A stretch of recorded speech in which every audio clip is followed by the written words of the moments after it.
Hello, guys. So this is going to be the second. I mean, I wanted to say the fourth, but actually the third men's quarterfinal. Of course, one of them wasn't played or isn't going to be played between Novak Djokovic and Alex de Minaur. I was just watching this gentleman's singles stats comparison, and apparently Taylor Fritz has only made 65 unforced errors in the entire event. It's kind of surprising, although some of his matches have been short. Alejandro Tabilo, it was just 91 minutes, right?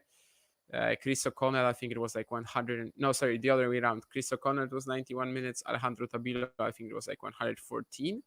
But that's still pretty remarkably low, I would say, especially compared to 210 winners. With Musetti, I mean, he's had some much longer, much more thrilling clashes, including the one against Luciano Darderi in the second round, which actually went 5 sets. But yeah, anyway, first says Julian, hello. And I will be putting the screen on. The score on the screen soon. Indeed, I'm just waiting for it to sort of go from the preview to the actual match, and then I will put it on. Don't worry, guys, it will be there. For now, we have the head-to-head between them on the screen. One thing that we need to remember is that they played on grass. Taylor won pretty easily, but this year Lorenzo defeated him. The general consensus, I think, is obvious. I mean, Taylor has a really good matchup against Lorenzo on faster courts. When he lost to him in Monte Carlo, that's a bit of a different story. However, with all the improvements that Musetti has made on grass over the last 2 seasons, plus the potential nerves, I mean, both of these guys are looking for their first Grand Slam semifinals. Who knows? Maybe it actually won't be that simple for the American. But he's definitely the favorite, and he's the guy who has a better shot at troubling Novak Djokovic in the semis, maybe as well.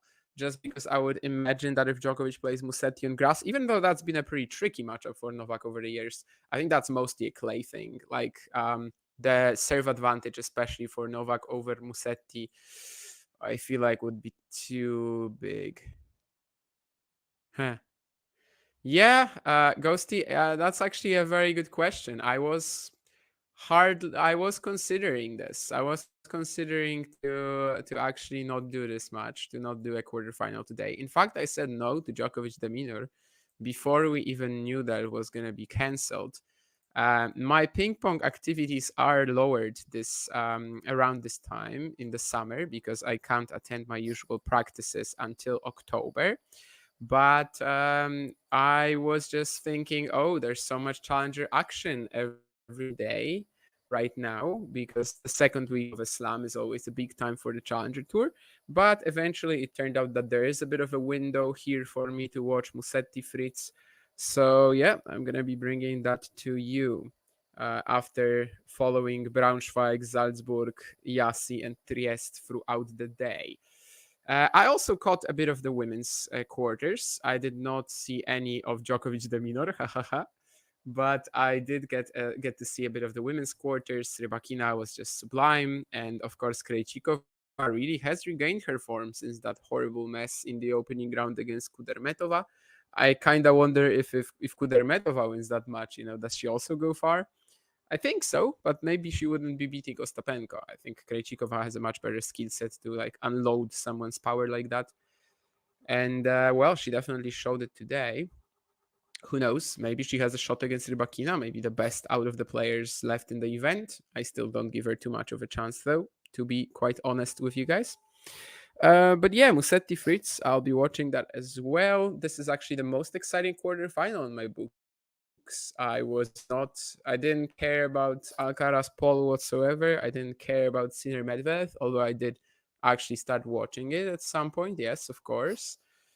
And it was pretty fun, not gonna lie. Although mostly, I guess, what made it fun for me was the story building up. But Musetti Fritz is the most interesting quarter to me. I think it's definitely the wildest quarterfinal we have, and also the one that sort of carries the most intrigue personally. We have a breakpoint already for Musetti. He put a very good return in here, and Taylor is still struggling a little bit with his ground stroke rhythm. Maybe this is a good opportunity for Musetti to grab this early break and see see if he can leak some other errors out of Taylor, but oof, this is a nasty second serve slice error. I mean, second serve return slice error. Definitely avoidable from Musetti. Earlier, he also missed this topspin backhand that was pretty similarly out.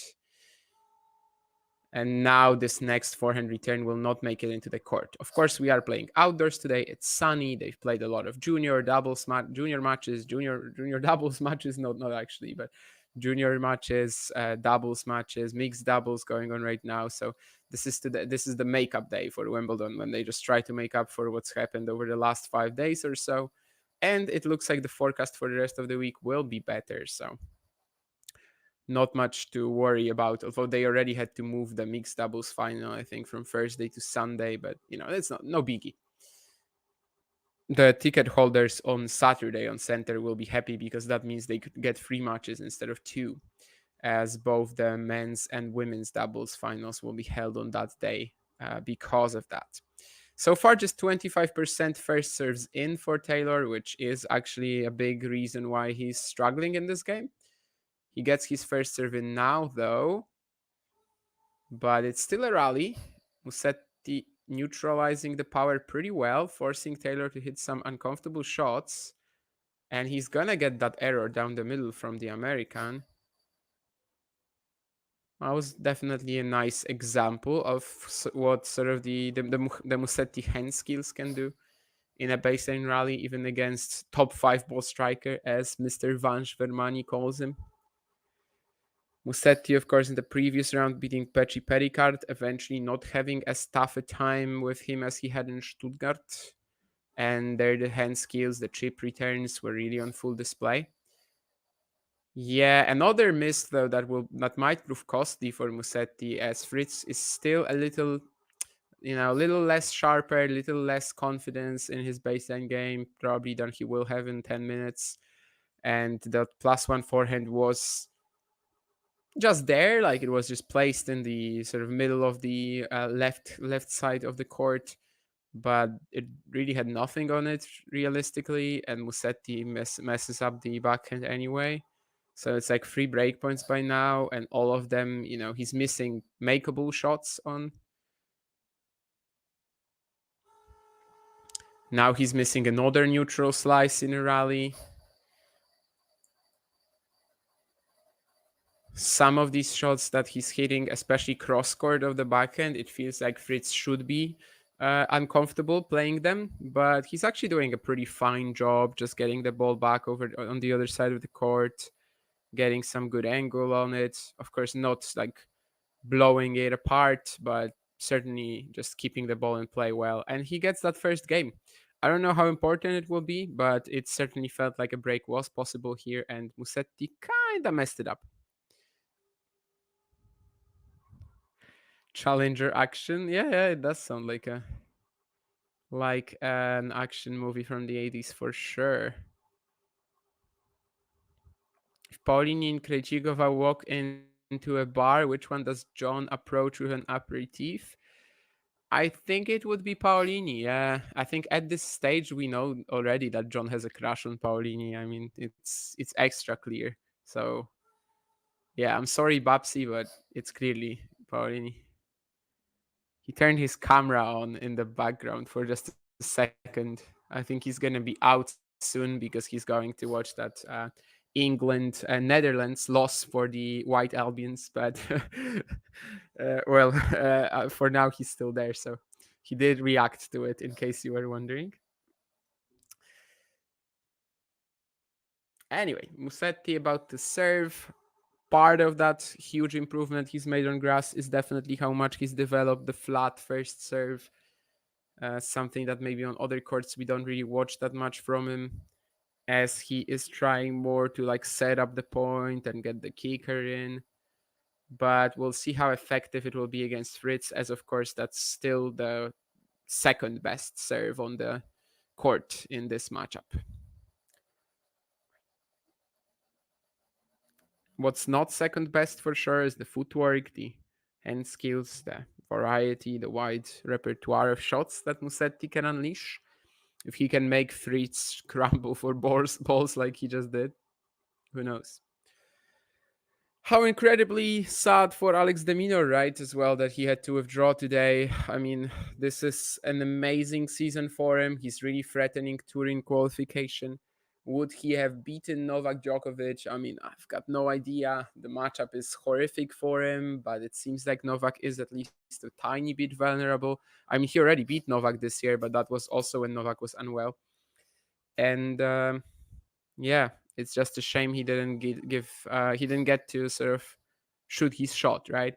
And especially if he's gonna make the Olympics. I mean, Olympics not necessarily helping out with touring qualification, of course, but just in general, it seems like it's a big goal for him to compete there. In 2020, he wasn't able to, and maybe this time also, we'll see. But yeah, quite brutal, especially as he also hasn't made a Grand Slam semi yet, so he would have had a second shot, I think, at it, right? He's made one quarter, I think. Oh no, sorry, second quarter as well this year, right? I know he did eventually lose to Rublev, right? Yeah, he did lose to Rublev eventually at the Australian Open. So now, second shot. Never mind. I forgot who on that five setter for a moment. Anyway, Musetti with a very clean hold. Lovely drop shot here. Was kind of walking backwards. You know, he was doing a Michael Jackson impersonation, but managed to land it. And one game all. So far, of course, the easier hold has gone to the Italian, somewhat unexpectedly, but it's just two games. It's a best of five match. Lots can happen. And both guys know it. I mean, Taylor recovered from two sets to love down against Zverev, where well he was close from the beginning. He just wasn't winning the important points in the first two sets, and then kind of suddenly was led back into the match in the third set at 4 games all. Played a phenomenal fourth set tiebreak, and eventually got the job done. Nice block return from Musetti here of the backhand side, but Fritz recovered into the point, and again it's gonna be Musetti messing up that backhand slice. Of course, that's a shot he can definitely sharpen up here. It's just a regulation ball, right? I mean, you're not trying to do anything crazy with it, so you should be landing it 90% of the time. Not supposed to be a risky shot.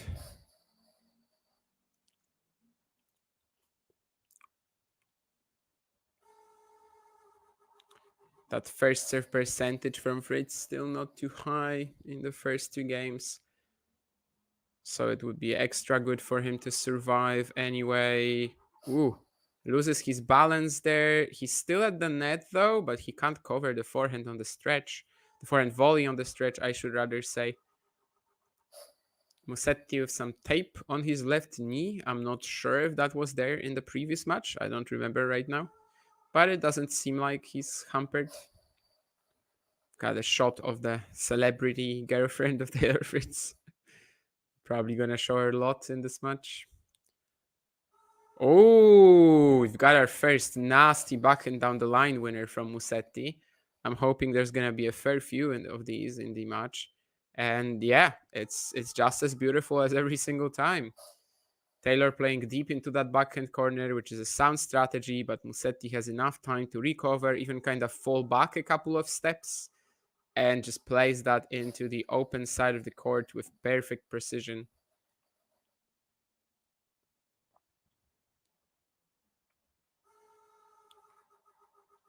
You know, I love my one-handers, and definitely that's a shot I am kind of partial to. Another short return, which kind of invites Fritz to approach, but the American doesn't do all that much with it. They're still in the point. There's going to be a drop shot from Fritz, which Musetti should track down. And there's, wow. I mean, I don't even know where to begin. That was a pretty crazy point. Musetti's doing so well to stay alive in it. Eventually, it seems like he's done enough to even win it. But actually, Fritz gets quite a lot of height on that last lob, despite the ball being a little behind him, even maybe at the time of the hit. And Musetti cannot quite reach the smash. I mean, he touched it, but he couldn't produce a clean hit, and it landed in the net. So 40-30 Fritz, that was a very important point, and he fires a great serve down the tee to get up 2-1. So far, we've got some fireworks, not gonna lie. Pa-pa-pa-pa-pa.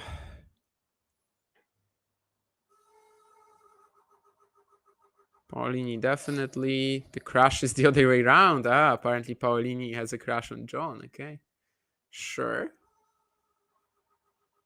Go Lorenzo, go. I think Giuseppe was also there on yesterday's stream when Jasmine was playing. So he's our resident Italian fan.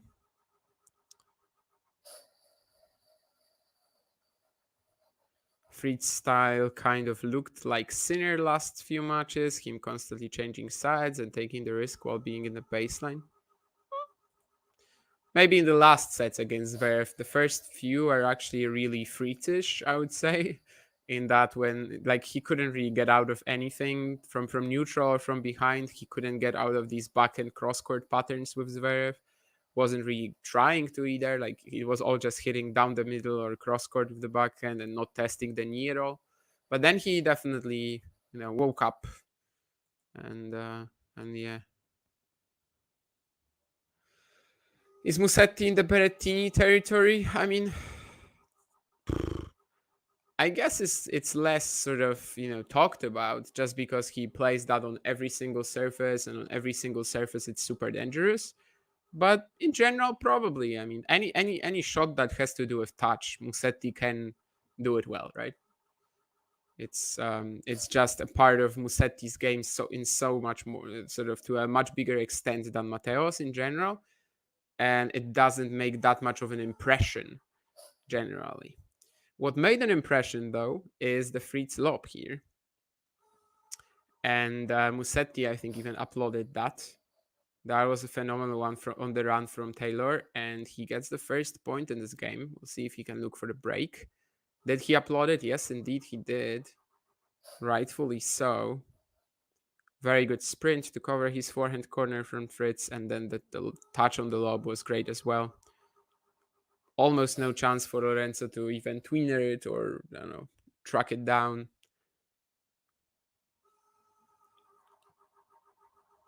It's a good return as well from Fritz, kind of like shortening the backswing, very compact, down at the middle, not really like pretty much just using the pace of the serve that was coming at him. And it's gonna draw an error from Musetti, so it's lob 30 now.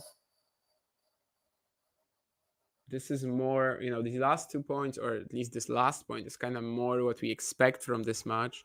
Just Musetti's serve, which is fine now, but like not making that much of an impact, I guess, compared to especially what we think Taylor will be doing with his serve and +1 forehand. Sometimes the +1 backhand, as of course he's very comfortable on that side as well, more than most players for sure.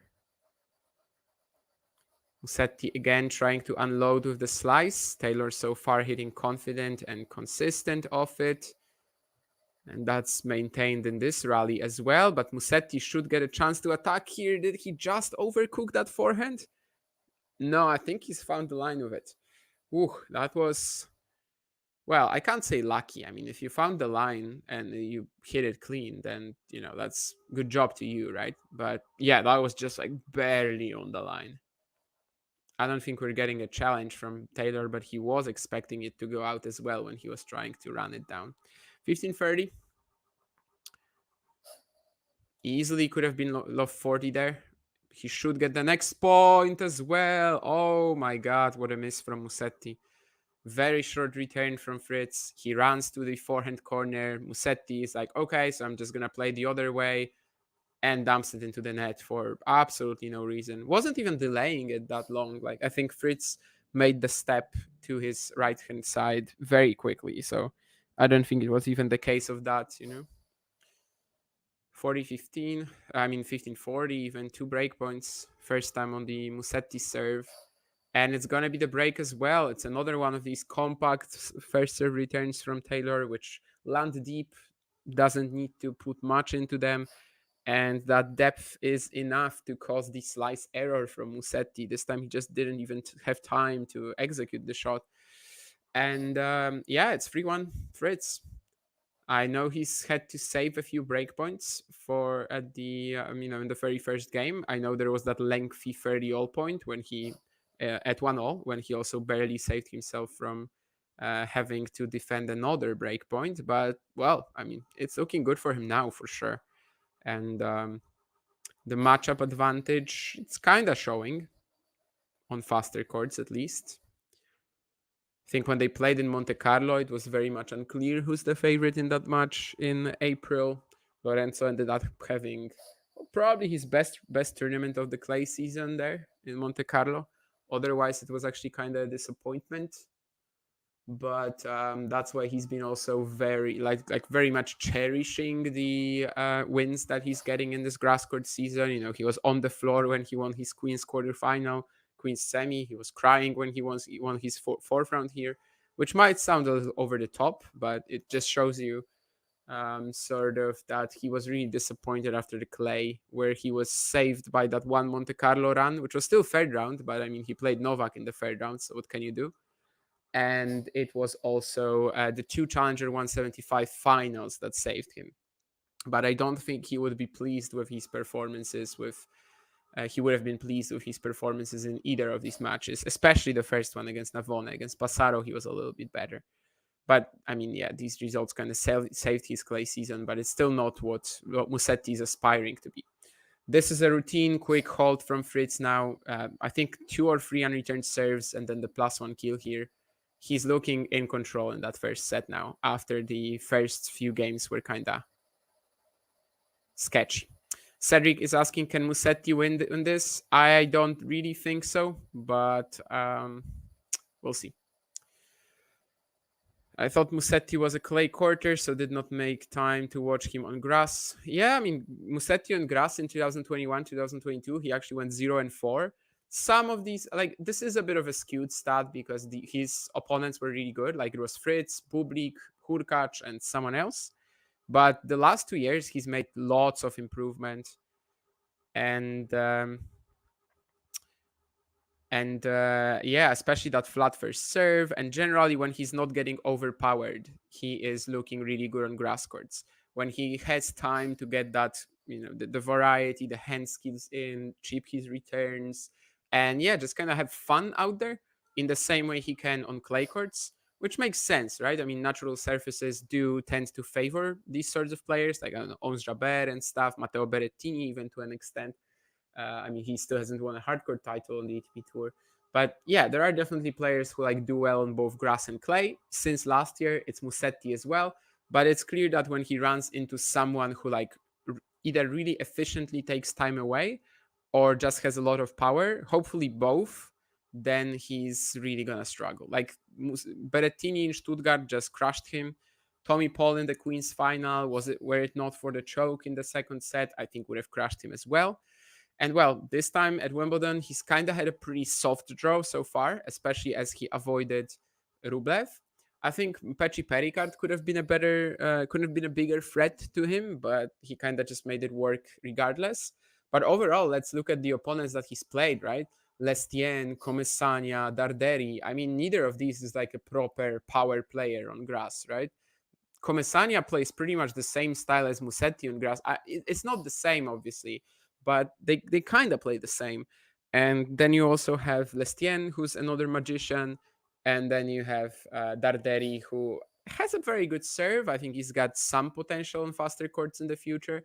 But obviously, he's not, Fritz. He's not Berrettini. He's not that sort of caliber of power. And yeah, that's pretty much the problem for Lorenzo when he's rushed on grass courts, which on grass courts can happen more often to him than on clay, right? Maybe, though, the grass is bringing out a bit of a clearer version of what Musetti wants to play. Like, this is definitely a guy who has all the tools in the book and sometimes just struggles to know what to do in the given moment. And on clay, when he has a lot of time, maybe that actually shines a bit more, or like shines in a negative way. Whereas on grass courts, he is a bit more set on sort of the more attacking version of his tennis that he wants to play. he's getting more out of the serve, and just in general, I guess he's simply playing with a clearer mind, clearer head. But yeah, against someone like Fritz, Berrettini, it's really run out pretty quickly on him so far this season. We'll see if the same sort of is maintained throughout the match here, but so far it's looking pretty brutal after the first game. I mean, right now we've got another one of these returns, which like Taylor takes so quickly after the bounce, and Musetti has no time to slice it back. Absolutely no. And now he's making another backhand error cross court. It's pretty wild, and it's going to be a breakpoint for Fritz.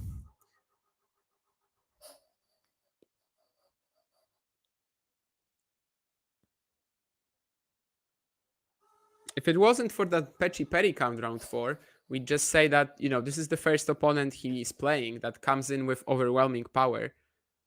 And yeah, and he's losing, and it's nothing sort of sensational.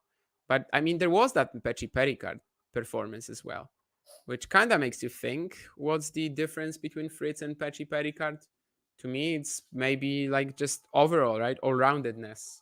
Obviously, Taylor doesn't have quite the same huge acceleration as GMP, but he definitely is just overall a much more consistent, much more rounded player, while still having that ability to take time away, to hit with huge power, hit very clean shots of both wings, and maybe that's kind of the difference maker. But anyway, for now, Musetti survives a long rally to save the breakpoint, and there's a drop shot that he makes Fritz run to, and Taylor kind of clumsily falls that out of the throws that out of the court. Musetti moaned that Fritz camp is too loud. That's of course a reference to the Zverev match, where Sasha at the handshake was kind of intent on giving Taylor a bit of a. Well, I mean, he said that he has no problem with Taylor, but was basically trying to say, I think that Taylor's girlfriend was acting um, unprofessionally or something like that because she doesn't watch too much tennis.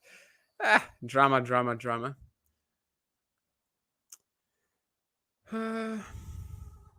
Both the Euros and Wimbledon have been incredibly underwhelming, says Keen.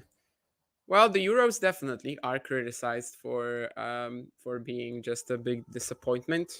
Personally, with Wimbledon, I can't really rate it. I mean, by now, especially this week, we have 5 awesome challenger events. I don't really feel like Wimbledon is still going in a way. There's still a lot more to watch as well in the doubles and the junior events. Definitely excited to see if Berchetta can pick up this title. Suecia is on an incredible Wimbledon women's doubles run. In the men's, maybe Granollers Zeballos can finally pick up a title, which I mean, really at this stage would be very, very deserved. In that, being that Marcel is 0 for 5, I think, in Grand Slam finals, and Horacio is 0 for 3.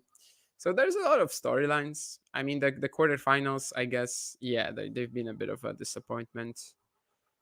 What can help us out with that would be a good Alcaraz Medvedev match, Alcaraz Djokovic match, right? Maybe Djokovic Fritz. I mean, I would be excited for that match. Not gonna lie, I think this would be Taylor's best chance to beat Novak. Maybe, well, I mean, I can't say that Sinner Medvedev was not exciting either, right? I mean, despite Yannick's struggles, it was. Is Musetti all court or a clay specialist? I mean, for a while he was considered a clay specialist. He had a good run on hard courts in the summer of 2022. In general, I think he can do fine on grass, clay, and slow hard courts. I think it's fast, like really fast conditions where he tends to struggle. But otherwise, he's good to go. Grass courts, he's developed a lot. Today, it's not looking like it will give him much so far. I'm sorry to kind of say it bluntly, even though it's just the first set. But the more Taylor is getting into his serving rhythm here, I'm kind of struggling to see how Lorenzo takes him down, but we'll see. But yeah, I think it's only like really fast hard courts that he is in big trouble on. Overall, his clay season, as I said, was a little bit weak. So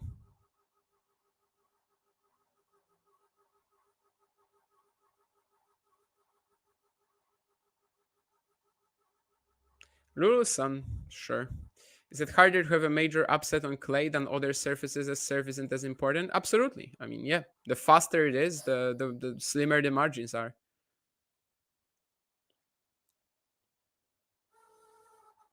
If you are a top player and you believe that your game, that your ground strokes have a lot more quality than these of the other player, that these of the opponent, then you want as much time as you can to sort of help you expose that, right? To help you show that.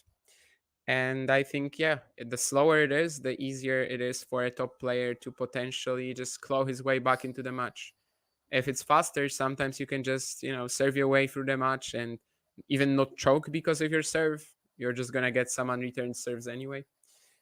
It's rare for someone to like choke to the extent which at which you just kind of fall apart completely. Oh, let's the example I would use, for example, is Talon Hrikspor against Alexander Zverev at Roland Garros this year, right?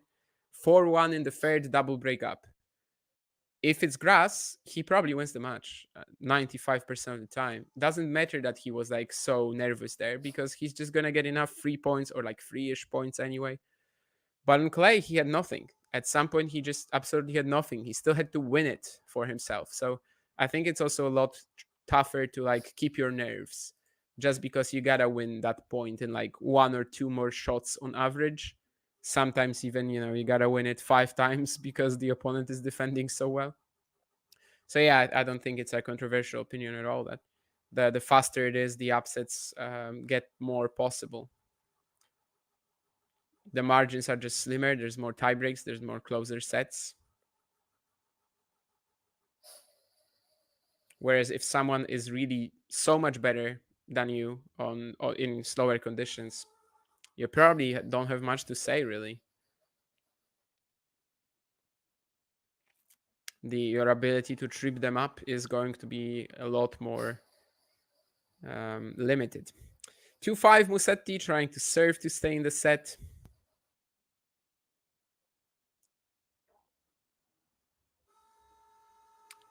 I mean, we still have to look at some silver linings, right? The first game of the match, especially, he was really close to breaking Fritz there, just kind of made a few neutral ball errors. Like, he made a few unforced errors on these breakpoints, and since then has been getting steamrolled a little bit, but we'll see. I mean, it could have been 5-1 as well. He's done well to recover in that game at 1-4. And now, of course, the job is to get one game on the board and see if Taylor gets nervous, see if anything can be done in the next game. The last three or so from the American have been routine. Actually, three, yeah. Well, actually, not even three, maybe. I'm kind of giving him too much credit. Two. Ooh, some massive foreheads there from Fritz, but I think he's going to miss that last one. Was trying to take it early from this Musetti accidental moonball and doesn't get it right.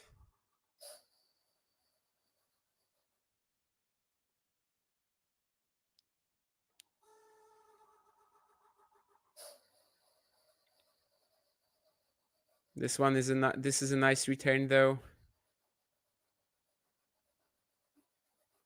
We're seeing that the damage coming from Musetti's serve so far is not quite as high as he would hope for.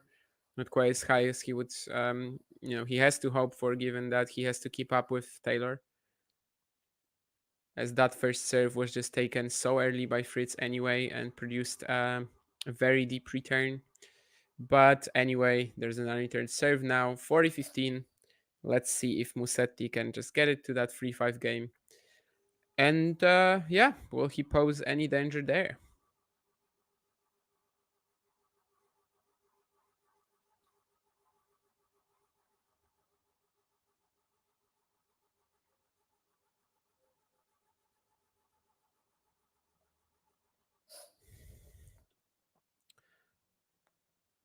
Missile of the forehand return from Fritz. He actually plays it really smart as well, funnily enough, but he's still gonna lose. No, he wins the point. Okay, thank you. I was confused because from the camera angle I didn't see what Musetti did with the ball, but I did think that this was a very I mean this was a play that Fritz should have been rewarded for. with the cannon forehand return, and then just when he sees that Musetti is on the back foot, he throws in the forehand drop shot. But for a second there, it looked like maybe Lorenzo somehow got it back over the net. But no. So it's 40-30, second serve for Musetti right now. Fritz attacking it again. This time Musetti has enough time to neutralize it with the slice, but he is on the back foot.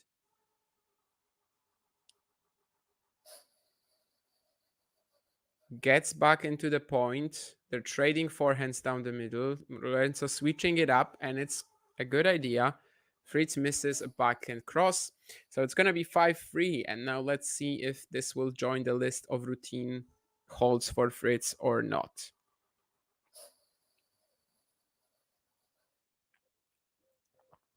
Got through an important game here, Musetti, keeping himself alive in the set.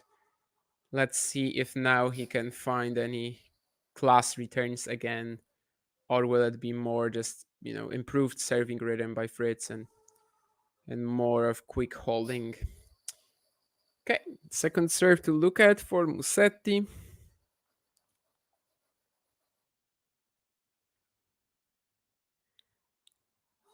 Likes going at that backhand there, I think Fritz. On second serve return, he's kind of just seeing what Musetti will do, whether will it be that slice floater that he's threw out a few times, will it be a topspin backhand return? And the topspin return here was pretty okay. It's just that the next slice he plays out another one of these like neutral rally misses that I think Musetti cannot afford to keep making in this match.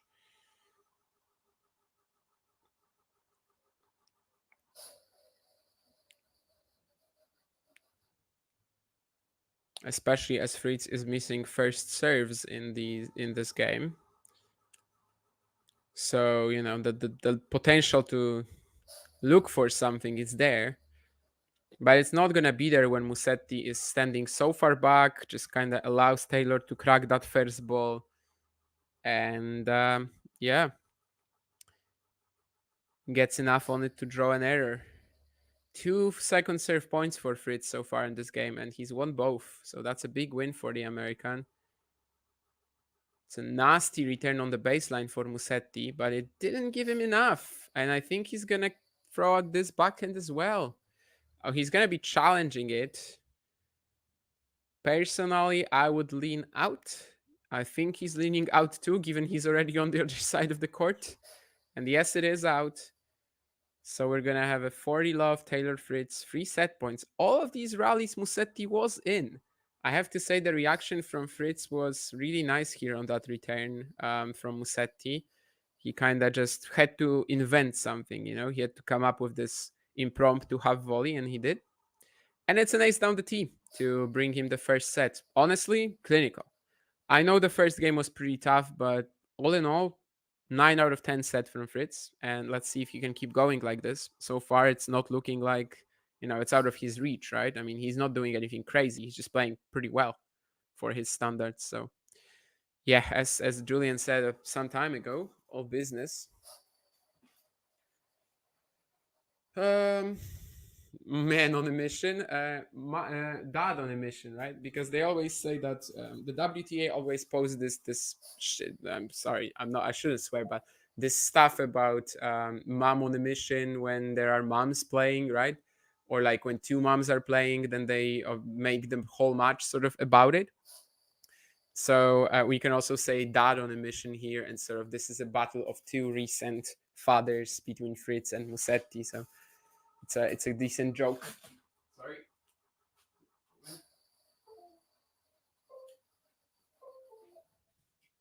You have to replug my mouse. Happens a bit. Anyway, what do we have? Comesania had a good run. Darderi will get better as he ages. Yeah, I think so. I mean, he's having a really good first season on the main tour, especially even on grass. I mean, he was able to start very, very well. So is Demon out of Wimpy? Oh, someone has been sleeping this morning, Ghosty. Yes, he is. I mean, Yannick was struggling with his fitness the entire week, no? Like the entire tournament, so. Calm down, Musetti. Taylor feels very comfortable. You can tell he has come into the match liking his chances. Says Matthew. Musetti is too flaky, too many loose errors in his game that send the wrong message to his opponent. I don't know about the message, but certainly against someone on grass, against someone like Fritz, like you, if you're a player who's not gonna be getting the same amount of free points, you gotta keep these errors in check. And a big part of course, Musetti's game over the years is that he cannot do that, and his ability to stay consistent, to choose the best game plan for the given moment. Yeah, that's something that's missing. That shot selection, that consistency, all in all, that also comes from that, I think.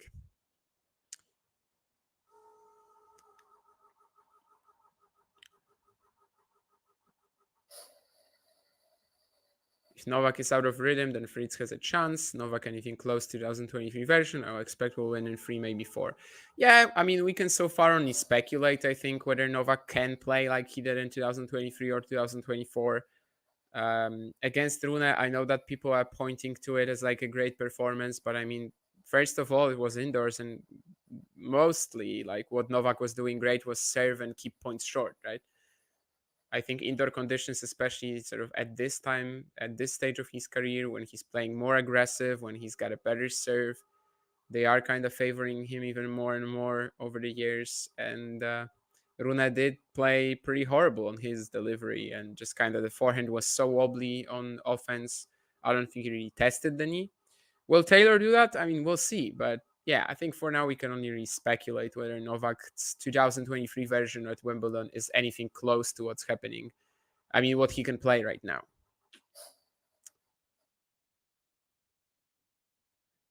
Two different Zeballos players, yes. Federico and Horacio, yes. But Federico is from Bolivia, and Horacio is from Argentina. And of course, Horacio is a legend, and Federico not quite so, at least not yet. Fully fit Zverev would have made the semis. I tipped as Zverev versus Sinner final, but injury and illness prevented that. Making excuses? Nah, I mean, of course, Sinner was the favorite to make the final. Zverev, though, I don't know. The fact that he got through the first 3 rounds in straight sets was definitely quite something. I mean, I was not expecting that, but all in all, I think it was mostly on Taylor that he lost these first 2 sets to him. But yeah, we don't know how the match would have looked if not for the knee problem as well. Because the knee issue really brought out some very aggressive tennis from Zverev in the first 2 sets. And that doesn't happen if he's playing healthy. That's kind of the similar case to me as Medvedev at the Australian Open in the final. Like I read the other day that someone was saying that if he wasn't if he wasn't ill, or if he wasn't like unfit at the end of the event, Medvedev was going to beat Sinner in the Australian Open final. What we have to remember is that Daniil wins these first 2 sets there just by kind of blasting blasting the crap out of the ball. But he only does that because he's not feeling well at that stage of the tournament. If he is feeling healthy, if he is at full fitness, then the dynamics of the match look completely different from the very first ball. And I think it's the same with Fritz Zverev. Anyway, Fritz and Musetti are sitting down now. I have no idea what's happening. I kind of delayed talking about it as I was just hoping it was going to stop in a second. But yeah, I absolutely have no clue. Is it just like someone in the crowd fainting, or do you guys know? I don't think it's rain. I mean, it's really, really sunny.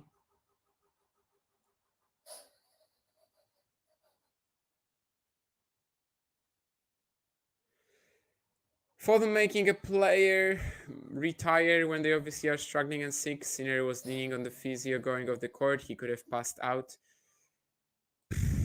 I mean, who gets to decide? This would just. Oh yeah, we've got 6 minutes since the last point, and are we back, or is it just Musetti?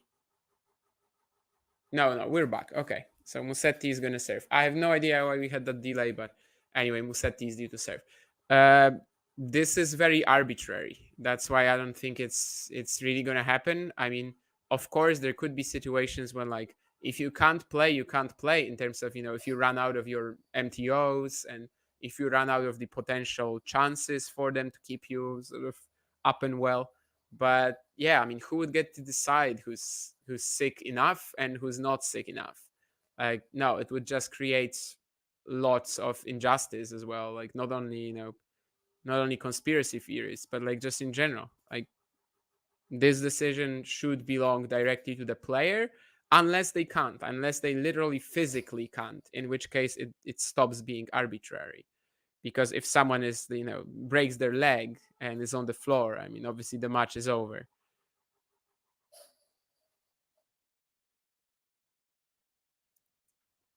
If someone is knocked unconscious and they can't wake him up, obviously the match is over, right? But in that case, it's not subjective anymore. Whereas what you are referring to, like the umpire telling Sinner, "You're clearly unwell. We stop the match." That's not objective, right? That's just the umpire's will, really. I mean, Sinner is a grown-up man; he can decide for himself. Rublev coming through would have given us a good match here. I mean, in the quarters, yeah, but he would have had to make the quarters first. So, but if he was playing Fritz, I mean, sure, he would be a better matchup for this encounter for sure. Tougher opponent for Taylor. But yeah, I mean, four more rounds that he had to beat, right?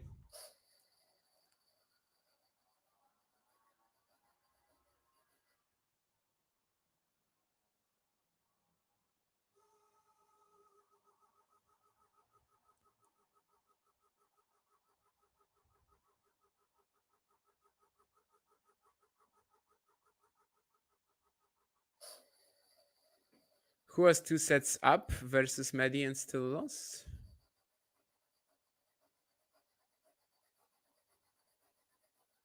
Zverev, yeah, the semifinal, yeah.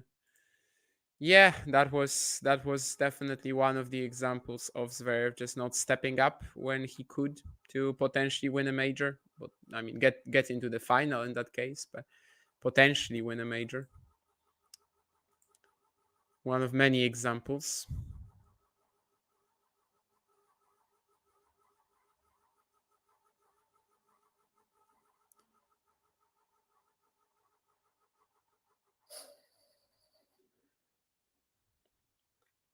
Well, Matthew was hoping for a strong serving game from Musetti. I think we'll know a lot after this point. He was fairly love up, but then loses a couple of rallies with Fritz just hitting with a lot of good, like consistent depth pace, good weight of shot. And yeah, I think this game will tell us a lot. This point, even, I wanted to say, at 30 all. Will this be a game that Musetti cleans up routinely, or is it going to be just more trouble as the last 20 minutes are definitely trending in one direction? A nice second serve. He risked it. He like really risked it. Fritz was just expecting a backhand return, was expecting that he was going to be fine stepping into the court. But Musetti risks it a bit more, goes wide, and gets the reward for that. It would be a very good moment for that unreturned serve, and then, yeah, just kind of show he's still there. Pick up that first game without that much trouble and really put on the pressure at least a little bit. We'll see. Second serve again here. This time it wasn't that good, so they are rallying. Taylor applying some pressure. Nothing crazy yet. Goes down the line. Musetti's shot will go out. Yeah, it's looking rough because if points from neutral all go Fritz's way like this, I don't know, Mr. Musetti, if you can just pull it off. I mean, Musetti is definitely relying on making Fritz miss a lot with these slices, but it's not coming. Like, Fritz can just very easily roll the ball back into play. He might not hit a winner out of that. Like, he might not hit a winner of that Musetti slice, but he's playing that into the court time and time again. Like, he's just really consistent. He has good technique. And it's kind of overwhelming Musetti so far. I mean, it's another neutral slice into the net now, and it's going to be a breakpoint for Taylor, who might really get a strong hold on this or, sort of get a strong hold of this match if he goes up a set and a break. Musetti slicing the ball again. Kinda gets an opportunity to strike with the forehand. And does he make the line? I guess he has. Oh wow. I would have challenged that. I thought that might be out.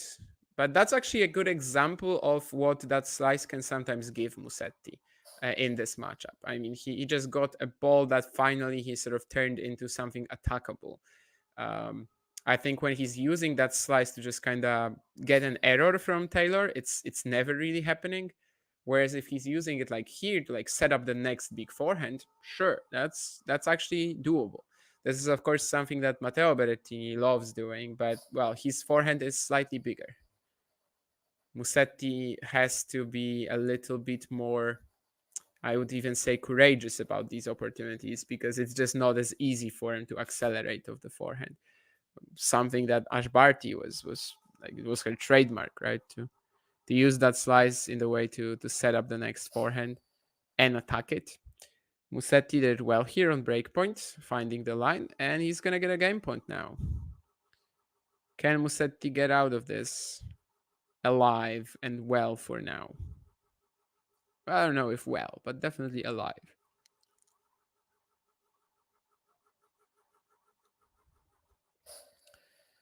Deep return from Fritz. It's not clear yet, but he finds this great backhand line. Lovely shot.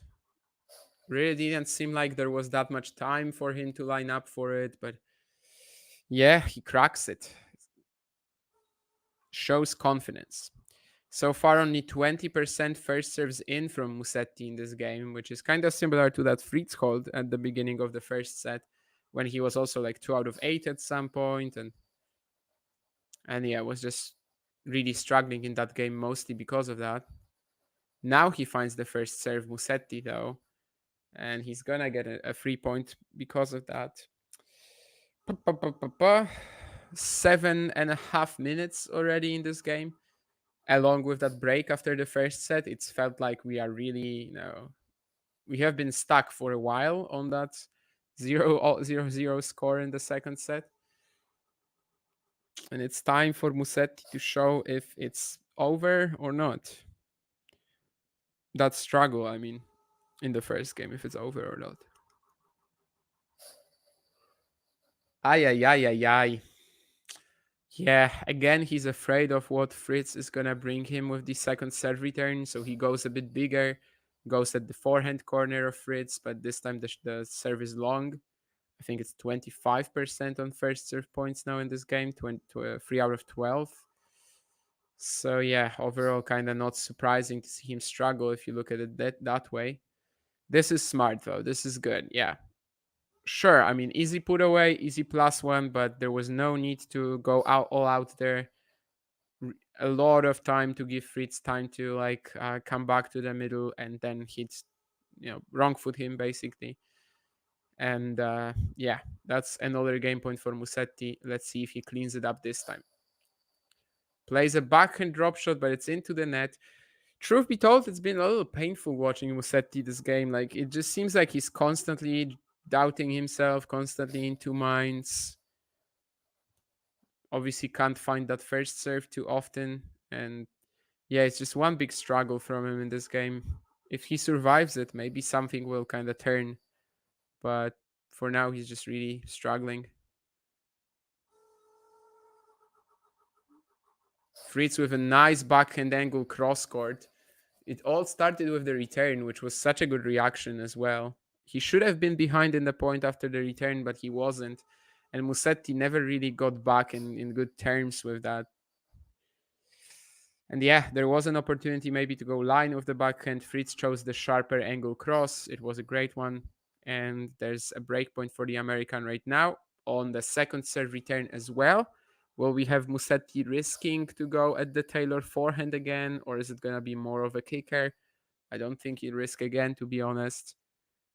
Well, actually, he kind of goes for both things at the same time. He went at the Taylor Fritz at the forehand, but he didn't risk it this time. But he just can't produce the ground stroke after the return is pretty snappy. And it's up a set and a break for Fritz now. Ooh, Musetti has not passed this test of like having to start the first set with a comfortable hold. And yeah, it's looking brutal. We've got 34% for Taylor Fritz on the attack here. We have this comparison, which I'm sure you guys have seen so far a few times already this Wimbledon. Let me actually green screen it because I think it might be very important for the entire match. And I mean, yeah, it's just been pretty brutal so far from Fritz. He's attacking on 34% of the points, which in a way is also a choice sometimes from Musetti, but yeah.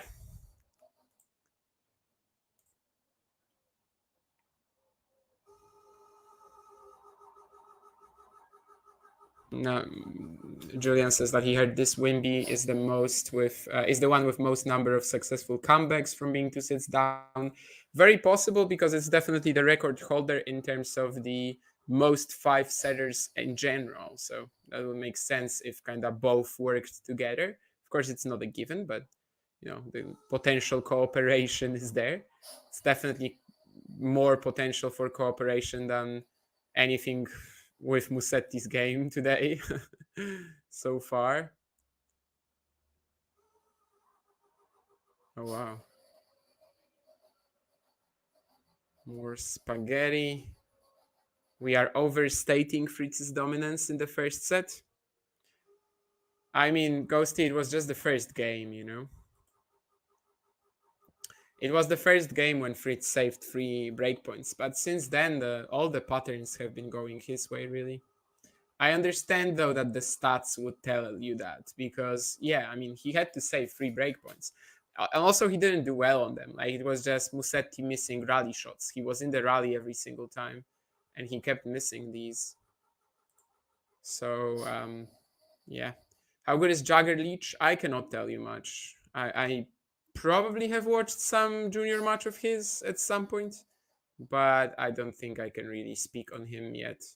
Maybe I will have the time to catch up with him this Wimbledon as he's still in the draw, but yeah, it's a bit too early for me on that.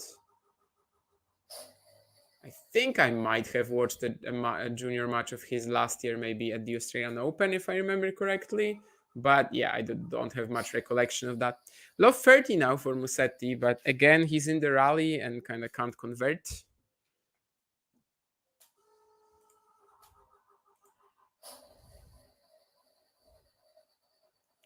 She did name her kid Jagger, yes. Poland's biggest rock star? I mean, after me, right? That's very nice of you, Ghosty.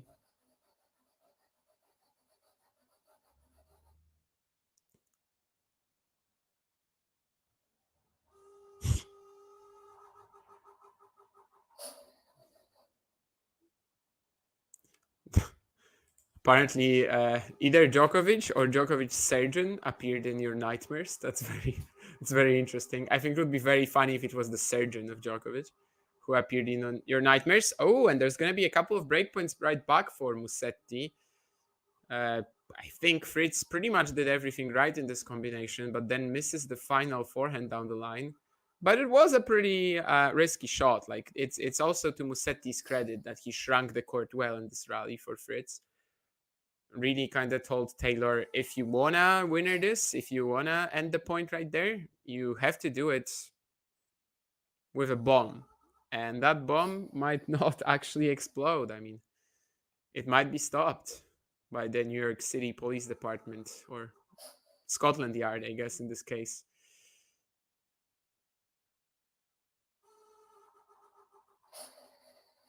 Ooh, and there's gonna be a break right back. Musetti goes against the grain here. Finally gets something out of slicing the ball at Fritz repeatedly. And yeah, Taylor is gonna mess up this forehand cross court. So it's 1-game all now in the second set. As Musetti is like, no, quite, don't, no, guys, don't write me off quite yet. I still have something to say in this match, and hopefully he will, because well, we don't want to see just like the total beatdown. Musetti looks to be the weakest opponent in the last 8, says Matthew. I mean, yeah, but he's also the like confidently the lowest ranked. I mean, other than that, you have what, Taylor Fritz or Tommy Paul as the lowest ranked guys. So I mean, not tough to be the weakest in that group. I think Alex Deminor as well was probably the weakest opponent, given he didn't even show up for his match. Sorry, Alex. I hope you understand. Anyway, one game all here, and Musetti wins this very entertaining point. Goes to the net. Taylor tries to lob. Looks like it's gonna be long. Musetti still attempts that winner because why not? Or actually, he stops midway eventually, but looked like he would for a while. Again, very early off the bounce that return from Fritz, and it's causing Musetti all sorts of issues.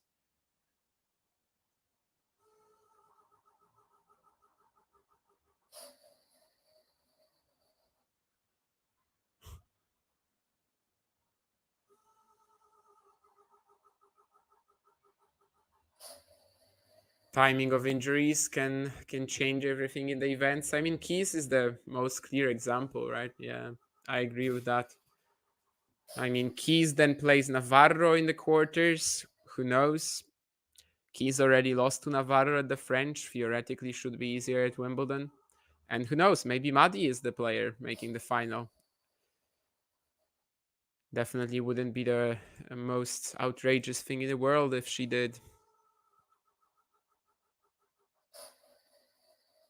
Demon had a legit shot at his first slam title. No, Ghosty, please don't. Now you're just dreaming. And Matthew says the same, pretty much, yeah. Uh no. Demon did not have a legit shot. He did have a legit shot at making the final, I think, but winning the title.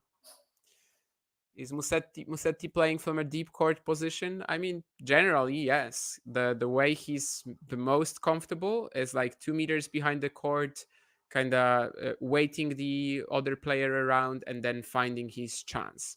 But of course, on grass, it is a little adjusted. Like if he would just play exactly the same he does on clay, he would get wrecked. So he is adjusting it a fair bit on grass.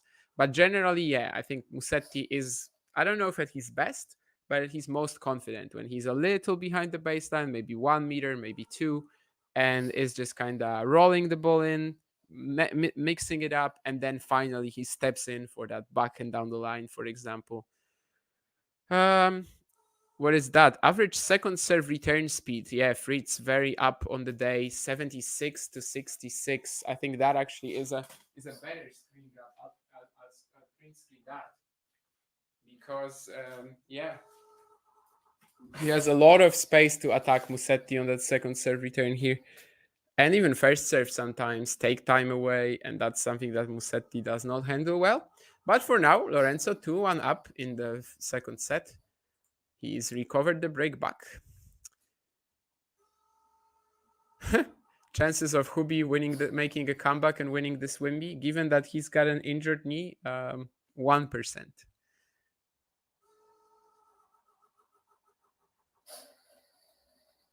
We've lost our capacity for wonder and magic. I mean, we're just realistic, Alex Deminor might make a slam final or win a slam title at some point. Why not? I mean, I think if the draw opens up, it's possible.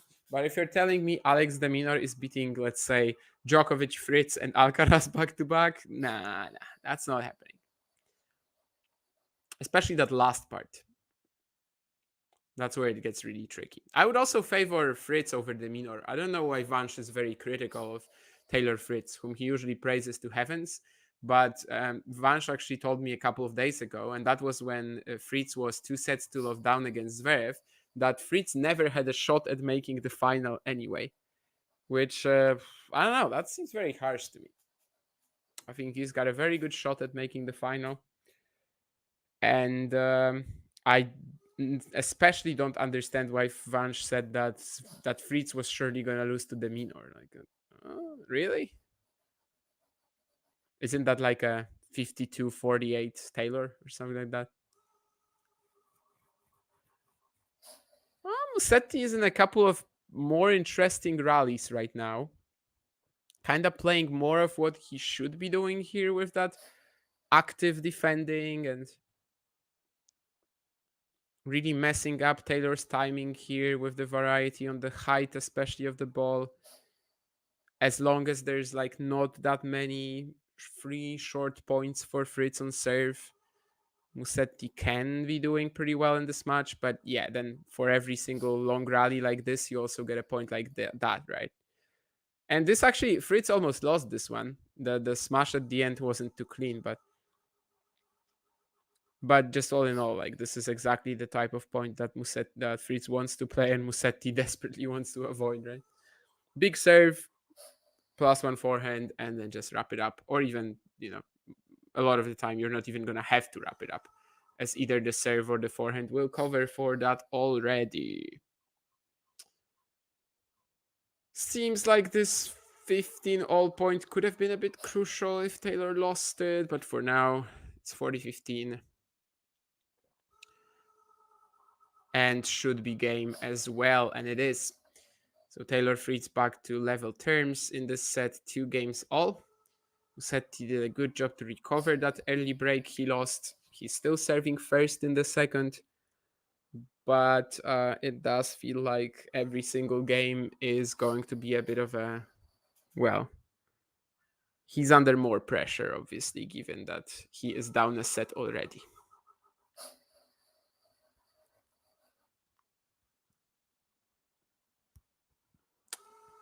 Does he make it? No. Yeah. Disappointed about it, Musetti, and I can't blame him. I mean, this is a return he should be capitalizing on from Fritz.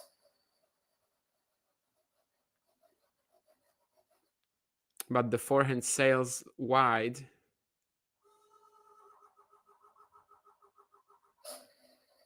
Drive volley now, pretty smart, going down the middle, not much power, just making sure that it's out of Taylor's reach.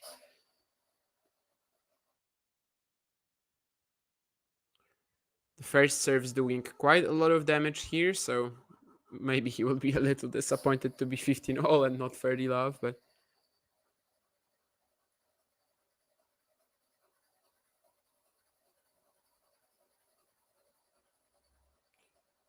Fritz trying to approach down the line with the backhand of the short slice from Musetti. This was a pretty risky attempt, I would say. Most of the time, this isn't gonna work out. And it doesn't in this case either.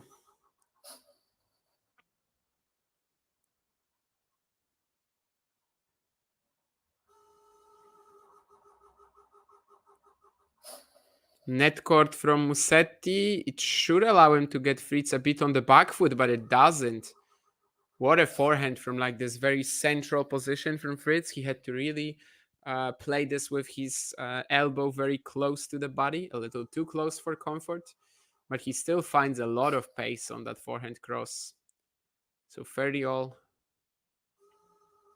Can he trouble Musetti on serve again?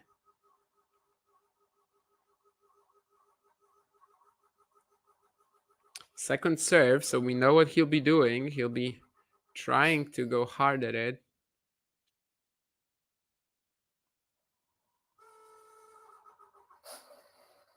Or rather, take it early rather than power, maybe focus more on the timing. But again, he's trying to raise the ball after that drop shot / short slice from Musetti. And for the second time in this game, it's not going to work. He can't quite like roll the ball back into the court.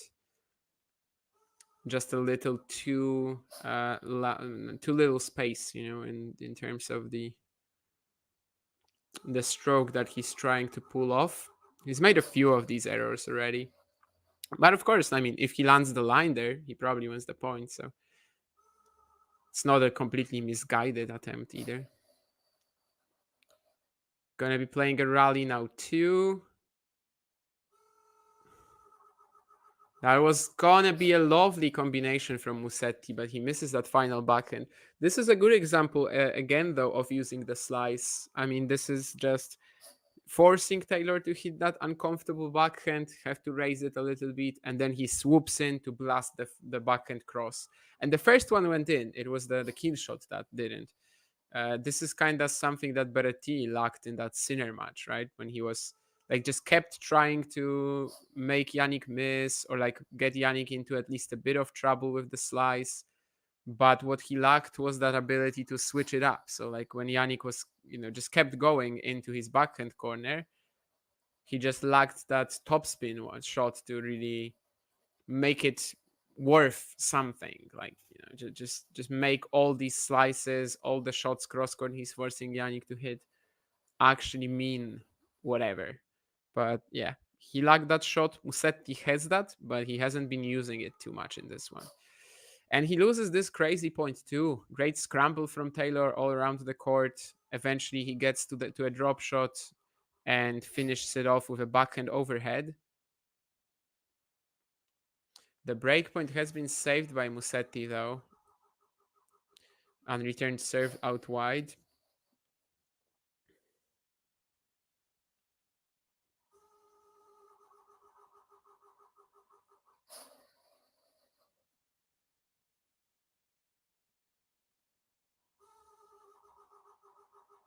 Ooh, a bit of a slip there from Fritz. He's fine though, don't worry. He wasn't like fully on the ground. He just lost his balance here after the return. Would he get to that ball? I don't know. Maybe there was space for like a forehand open stance counter. I don't know. I guess we'll never know. And it's gonna be game Musetti, so he survives another toughie, another messy game on serve. But he is through. He is 3-2 up, and well, keeping things competitive in the second set. I wanted to say keeping things interesting. That I think will be we'll learn in the next few games, but definitely keeping things competitive.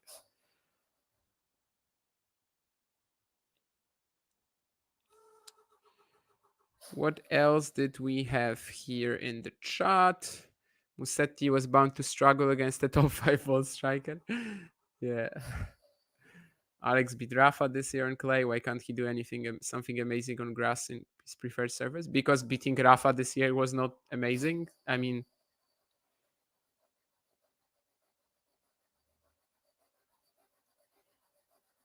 there is a big difference between beating 2024 Nadal on clay and beating 3 top quality players in a row to win a slam.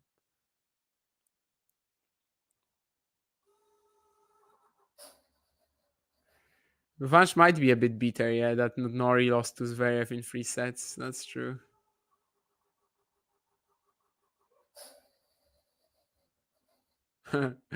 Yeah, Navona would be amazing. That's true.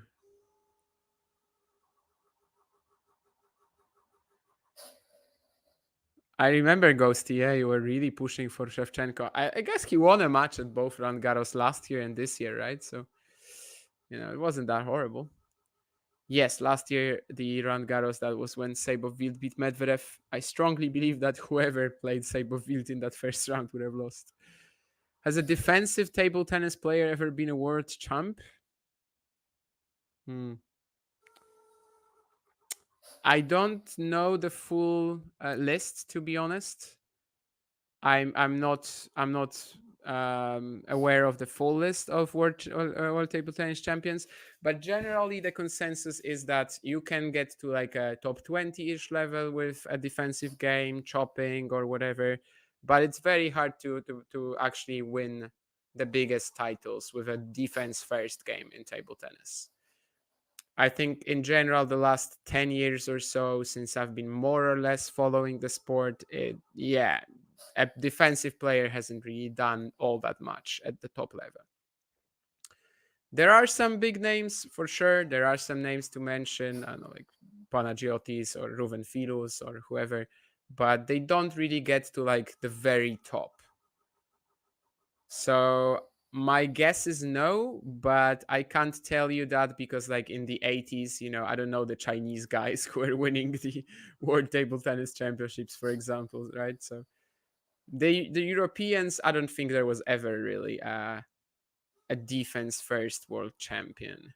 But the Chinese guys from the past, I don't know what their play styles were. So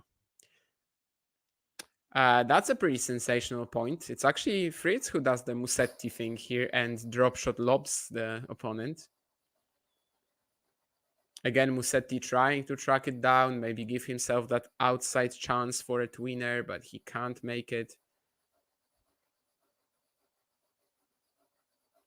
40-15 Fritz now. Was the most exciting doubles match I ever watched in person?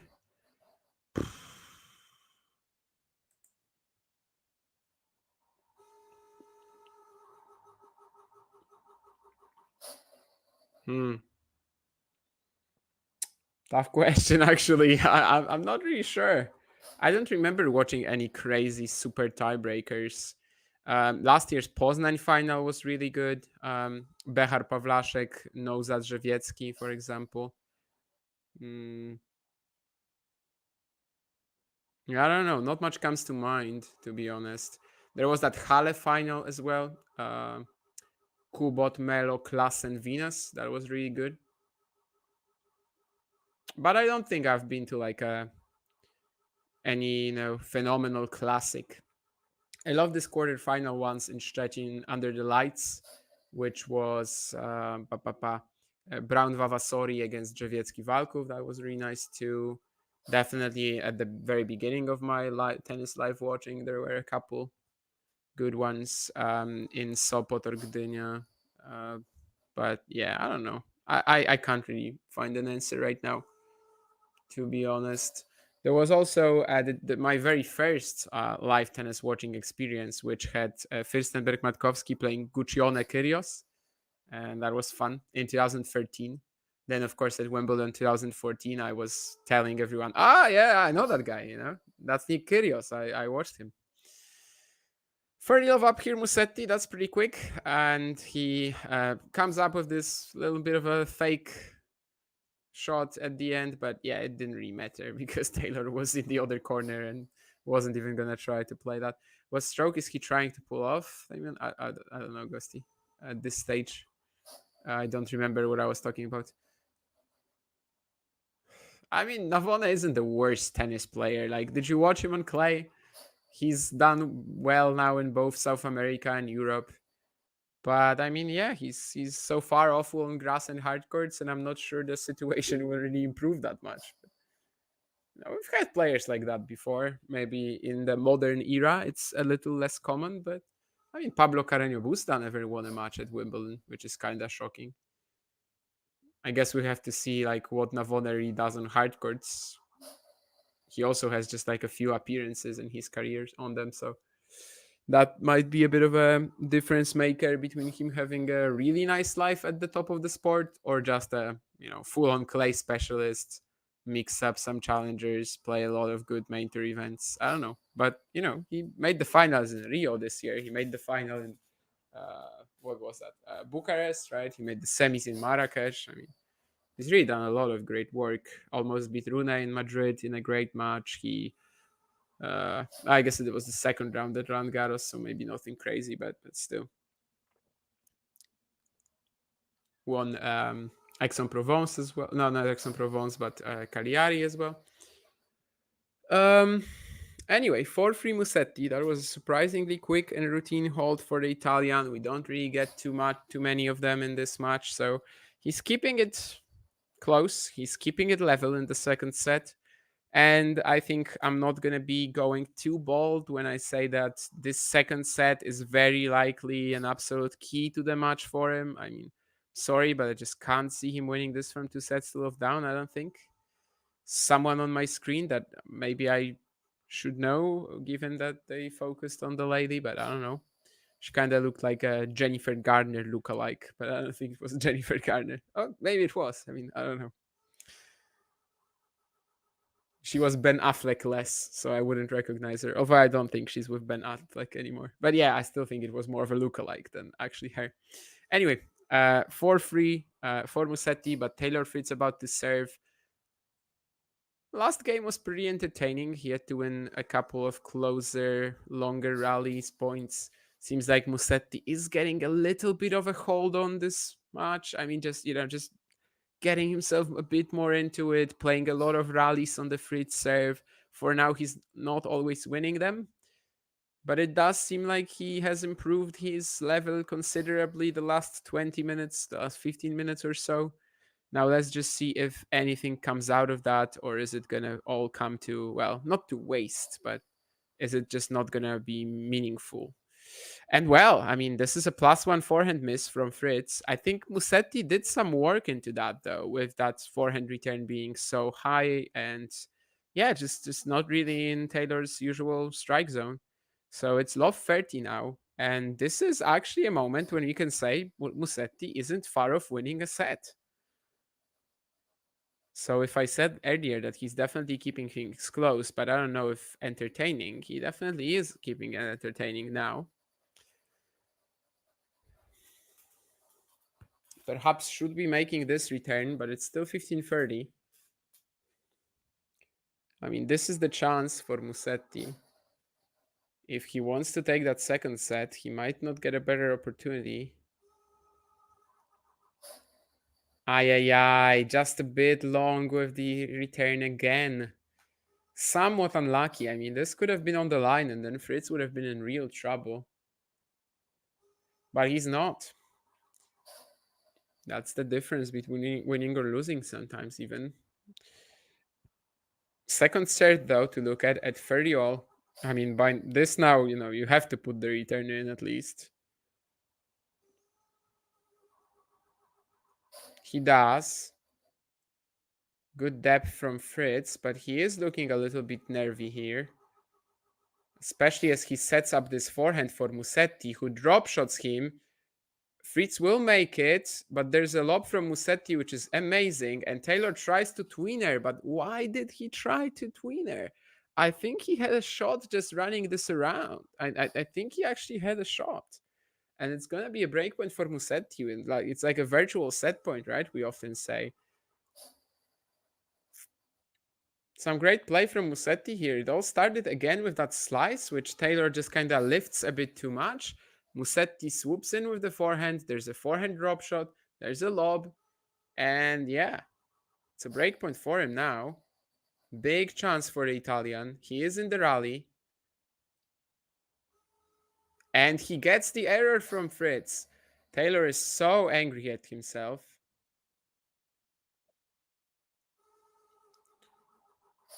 Incredibly disappointed. I mean, sure, there was not much on that ball from Musetti. It was reasonably deep, it was reasonably high, but certainly nothing that would force him to make that error. And it's gonna be Musetti 5-3 suddenly. Suddenly, we might be at one set all soon.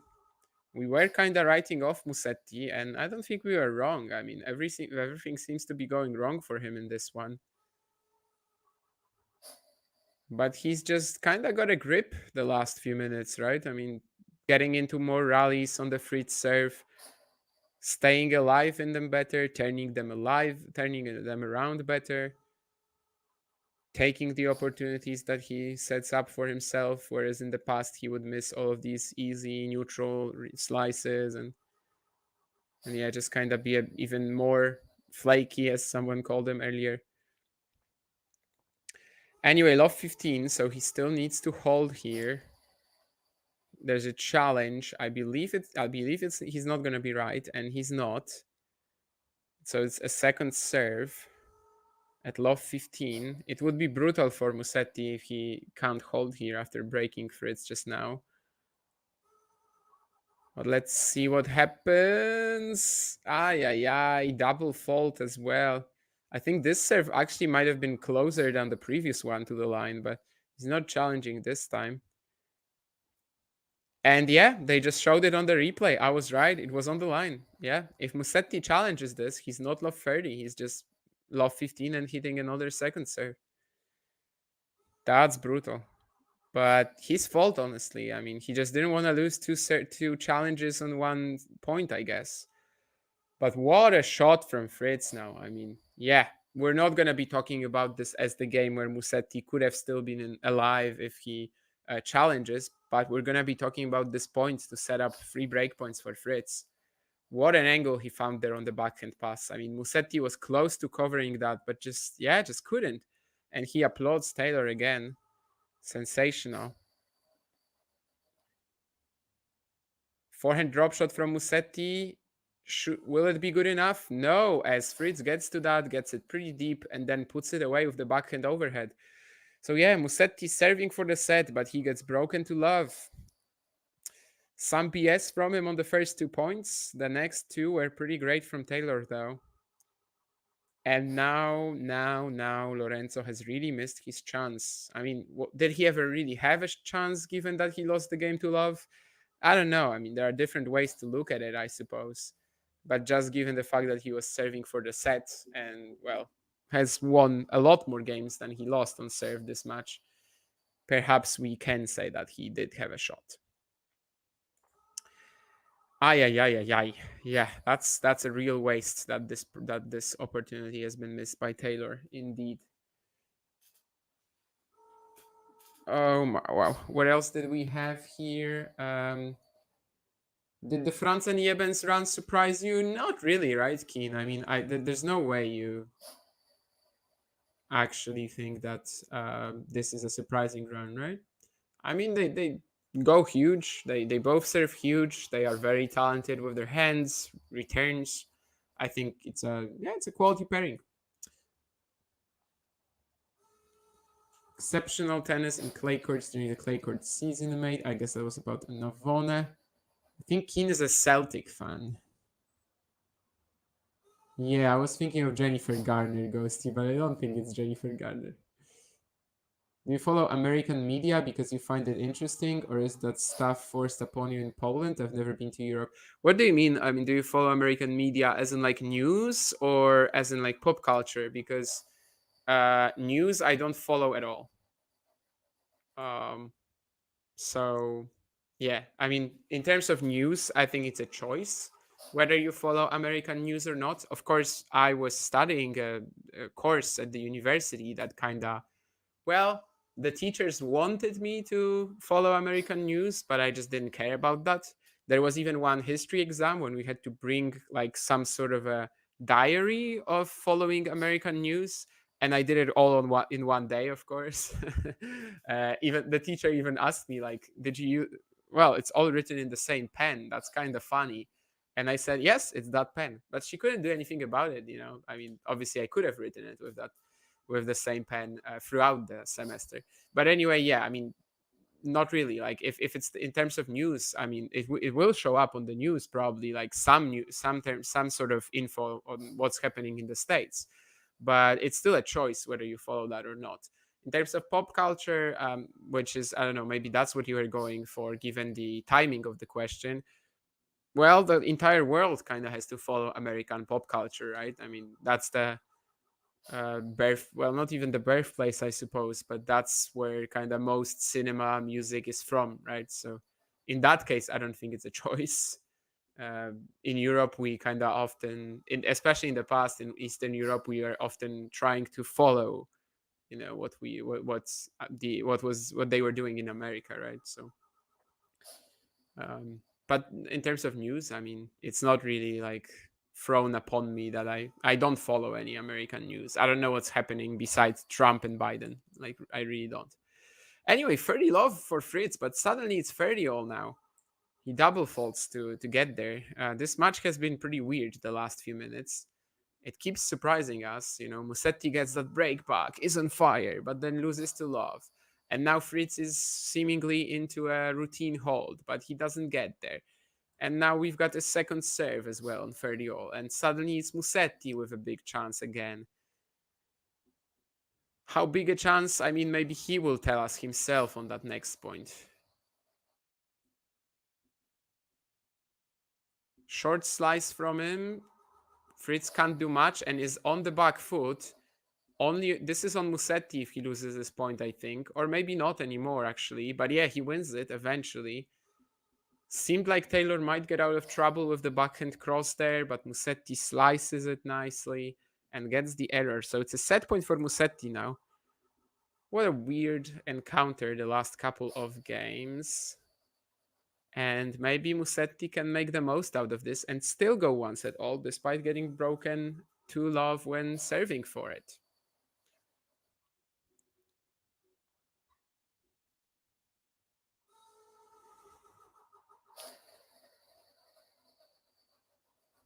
I know he's beaten Djokovic in Monte Carlo before, but like just given the overall this event and where we are already, Grand Slam quarter, I think this would be the biggest win of Lorenzo's career if he can pull it off. Getting a set here would definitely bring him closer to that, but he won't be able to do it on this occasion. It's a nice serve down the tee from Fritz. Musetti trying to chop it, but it's gonna fall wide and long.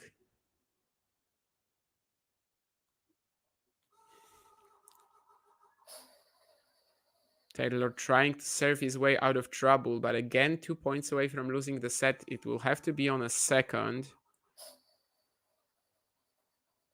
Yeah, but that's just another one of these unforgivable errors. You know how in Harry Potter there were these unforgivable curses, right? The ones that like for them you would be I don't know if it was a lifetime Azkaban sentence or whatever, but basically these curses that you couldn't use on another uh, person, like not even another magician. They didn't call themselves magician, whatever, another a wizard. Oh yeah, another wizard, but on any other person really. And well, an unforgivable miss in tennis, I think, is a second serve return miss like that Lorenzo just had at deuce, and he pays the ultimate price. He's not sent to a lifetime sentence in Azkaban, but he is sent to a 5-all.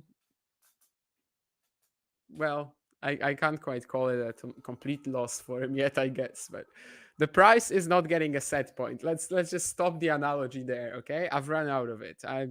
It was fine at first, but then at some point I just got sidetracked and never mind. 5 games all now. Fritz has saved the set point. Fritz has also broken back when Musetti was serving for the set. So I mean, one very clear opportunity for Musetti to take this set so far, one slightly less, but still, given that he was serving for it. So if we were saying earlier that this set is very crucial for how this match will go, I think it's just getting even more and more crucial, isn't it? I mean, can you imagine Musetti winning this if he loses this set, and especially the way that he would lose it? I don't know, man. I kind of don't. But if he gets through it, well, it's pretty much as if he finished at 6-3, right? So I don't think it will be a big difference then if he took the scenic route or not. So far, 30 love, so he's getting closer to that 6-5 hold, which would secure him at least the tiebreak, give him that free hit at 5-6, which the players definitely enjoy. But it's a double fault now.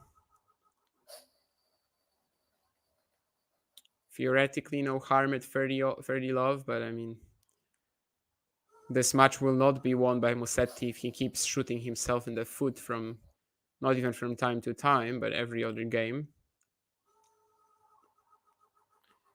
Fortunately, the fact that he doesn't have the weapons of Taylor Fritz does make it so that he has to be extremely clinical on pretty much anything else. And well, so far he hasn't been in this match, but it looks like he will be at 6-5 here, as Fritz misses a forehand return down the middle.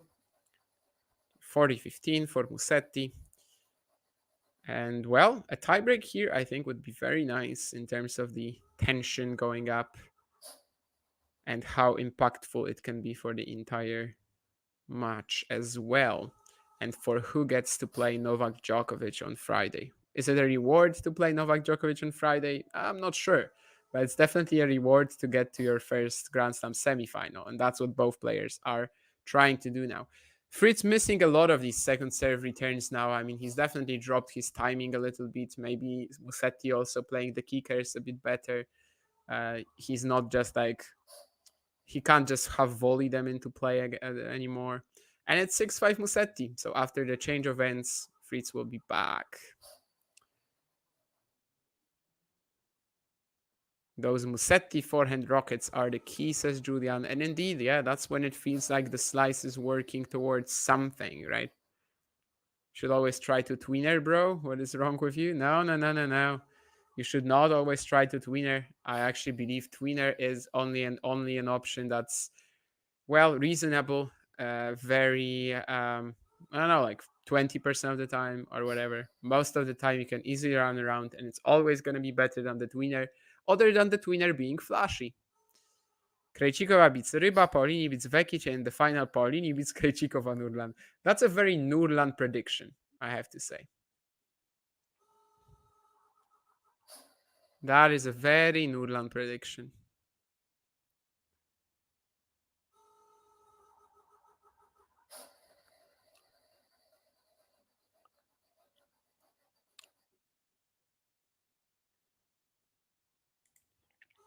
All right, and it seems like they are back already. Taylor Fritz serving at 5-6.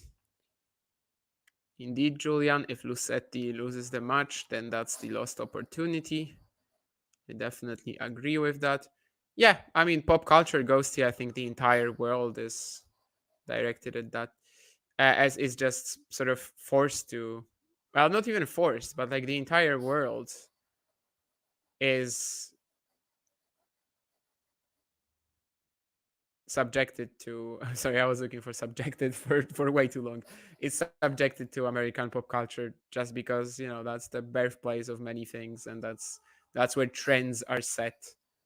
So yeah, I don't think it's a Polish thing, or yeah, I think that's the entire world really, or the entire civilized world. I mean, probably they don't get too much pop culture in like very rural areas, but yeah. Yeah, I can't make up. I can't even get to these comments. I'm trying though, guys. I will get to them at some point. Have I had any big milk lately? No, I think I already told you, Keen, at some point that not exactly my favorite ice cream. So I think I probably haven't had any big milk in like 10 years, and I might not be even off on that. Like, I don't think it's a hyperbole. I think that's actually true that I haven't had big milk in a while, either from the box, or well, actually from the box I might have had it when like my grandma brought it or to our house or something. But from, you know, in terms of ice cream on a stick, no, I haven't had that in a long while. Fritz surviving this important point here. He gets that half volley forehand in. Some of the scrambling from Taylor, as usual, looks pretty clunky, but he makes it work. I want to say he always had, but no, not always, but a lot of the time at least. It's not coming hokey. I mean, obviously Spain is gonna win if they play in the final. Spain is so much better. Layal is gonna just. By the way, I didn't realize before, but Mark Layal is gonna shoot with his left foot from outside the penalty box, like he did in the semis. Mark Layal. Anyway, 6 games all.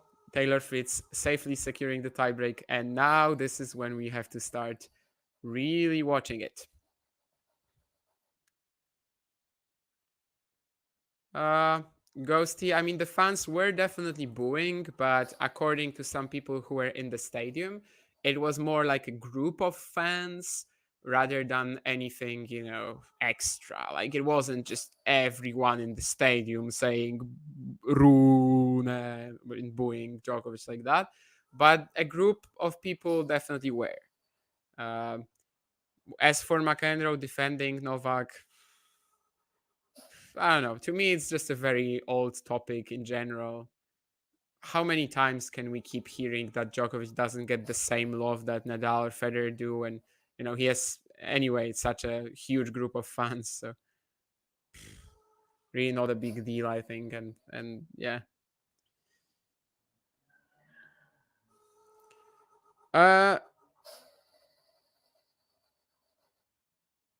Anyway,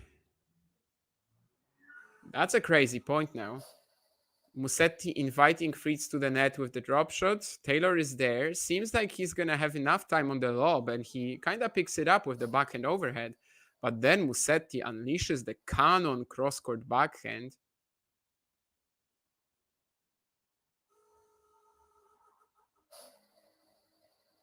And now, oh, he's trying to go for the backhand line, and it's going to be a challenge. I think he missed it.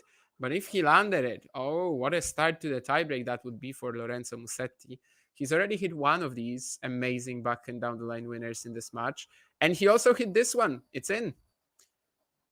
Gets an applause from Taylor now as well. And it's 2 games, 2 points to love for Musetti, who even says sorry to Fritz. I'm not really sure why. I mean, own it, man. You hit an amazing shot twice in a row.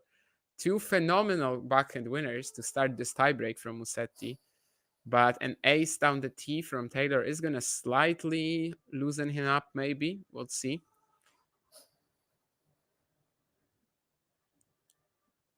He's not obviously back in control of the situation, but he is keeping himself relatively close to the Italian. 2 points to 1, Musetti now. 2 serves for him. If he wins both, that would be a huge lead. He gets the first point done with a serve on the line.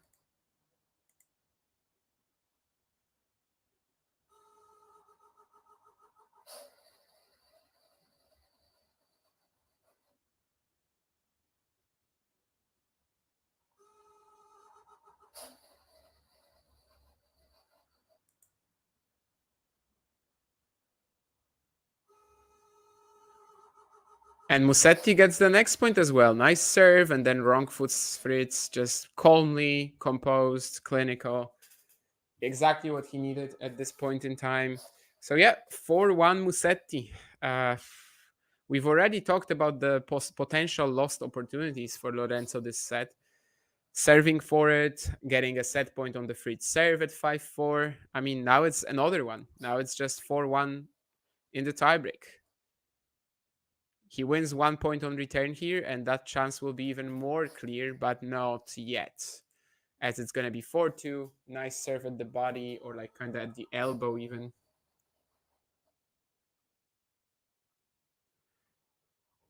Yeah, it is a fan noise. Yeah, my fan is broken. I try to keep it to a minimum, Keen.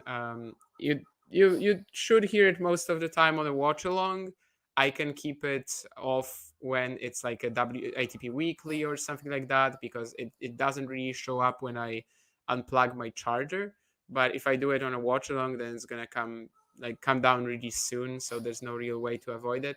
I will try to do something about it when I go home soon, but for now, it's not really been an option.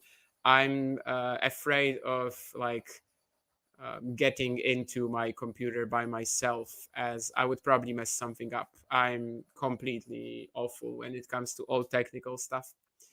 Anyway, 4-3 Musetti, 2 serves that he has now. Taylor won 2 unreturned serves points to get himself closer to Lorenzo, but now is the challenge. Now is when we see the cojones of Lorenzo, or lack thereof. Cojones is of course Spanish. I don't know how cojones is in Italian, but you gotta use what you know.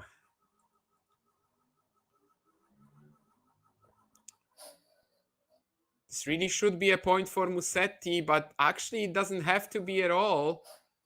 Oh wow, will we have a challenge? We probably should from Fritz, but Musetti is very confident he missed it.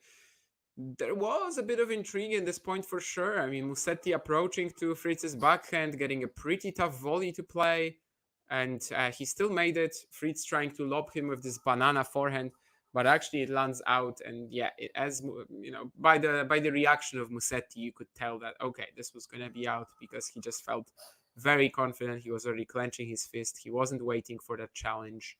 But yeah, 5-3. He's approaching again, and he will get the point. And you see quite a lot of aggression here with the way that he took that +1 forehand, I have to say, Lorenzo. He wasn't always cleaning up these opportunities earlier. The return from Fritz was pretty deep. So, well, he had 1 set point already at 4-5, and now he's going to have 3 in a row.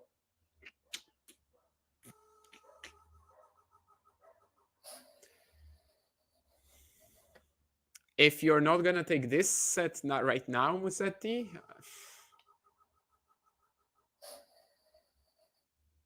he is in the rally on the first one. Of course, the third will be the one that he'll have on serve, but maybe he can just clinch it right here. In fact, I think he just has. I don't know now. I mean, this one Musetti is looking at the line. We have a challenge. I don't know what my idea on this is. I was leaning out, but now I'm not so sure. No, it's actually straight on the line from Fritz. I think from our angle, Musetti was kind of blocking it. So I was guessing more on the trajectory of the ball rather than actually where it landed. But yeah, anyway, the set point has been saved by Fritz. If so, then that's a very nice backhand cross court from him if it landed on the line indeed. And we have two more, one more on the Fritz serve. He gets the return in play, Musetti, but will not be able to handle the next shot from Taylor. So just one more set point now. But it is the first one on Lorenzo's serve. And, well, the chance will not be getting clearer. He was serving for it, but then got broken to love. Had that set point, but on Fritz's serve. Now two consecutive on Fritz's serve. Both he made returns, right? So also that's important to remember.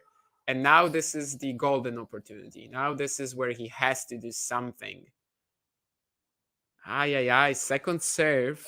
I wonder what Taylor's return strategy will be now, given that usually he's very aggressive, but it's risky. Ooh, I think he was trying to put it more in play, but he actually doesn't. The return being pretty much on the line from Musetti. And it's gonna be 7-5. Well, we're not challenging this, right? I mean, no, we are challenging this, but it was on the line, yeah. So he pretty much put his second serve on the line here at the Fritz forehand and like barely on the line. So yeah, indeed, Lorenzo Musetti gets a set. This is gonna be something. This is gonna be something now. What else did we have here? Do you remember that when in Aussie Open they were doing the Ronaldo shoe? Yeah. We were referencing that actually yesterday, I think, or maybe 2 days ago, when we are doing that Rune Djokovic match. We didn't remember whose match that was, but we remembered that there was that Ronaldo celebration that was also confused with booze.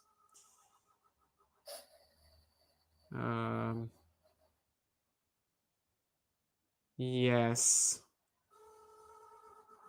Can't believe I have Kyrgios commentary turned down to listen to Damon. Whether I become Kyrgios, by the way, asked today on Kyrgios asked today on on Twitter what can he improve about the commentary. So if any of you guys want to give him feedback, you can do it. Actually, most of the comments that I saw basically were leaking his. You know what? I mean, they literally just said you're perfect already. You bring a breath of fresh air.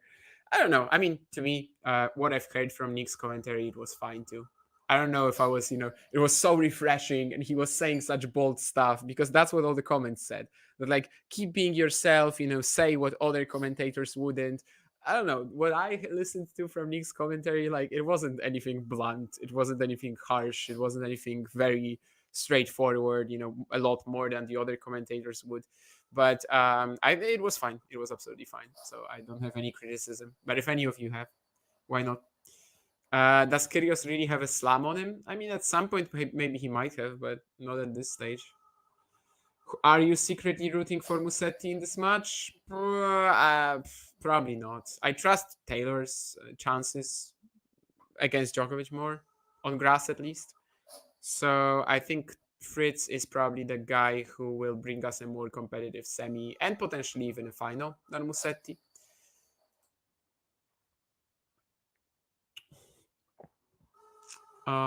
What else did we have here? Kyrgios already has a slam title. Yeah, doubles, sure. Kyrgios Kokinakis, of course. Skik's coming back. I mean, soon he's gonna be coming back, right? He was already practicing with Novak, which you guys know about. We talked about that. He did not fly to London to have that practice though. And yeah, he should be coming back in a few months, right? I think John meant like talking tennis team, Nurlan. But okay. No go at the French, the US Open, and Australia to Bruta. It would have to be Wimbledon, but he's out of practice and older now. He had some opportunities, that US Open when he beat Daniil and then lost to Hachanov. That really could have been another shot. And in general, that year, I think that year, 2022, was basically because all his career, people have been saying, if Nick Kyrgios cared, if he literally started caring, he would be winning slams, he would be beating everybody and stuff. And I think 2022 was just the year when we saw what happens when Nick Kyrgios cares. And I'm not saying this is a dig. I think he was absolutely fine. He was great. He was a threat to everyone on tour. He was getting deep runs left and right. But I think that's kind of the extent of it. If he got a slam that year, if he beat Novak at Wimbledon, sure. I mean, it was possible. I think if Novak was just like slightly less sharp after the first set, it was possible, despite Kyrgios's physicality being a little shot after the entire event, despite the walkover he got in the semis. And well, it was just that he required like Novak was so good that he required absolutely obscene serving from Nick to keep himself going in that fourth set, third set. Of course, for a while he actually was pulling off that obscene serving, but yeah, that's kind of the only way he was winning points at some point, and that was not enough.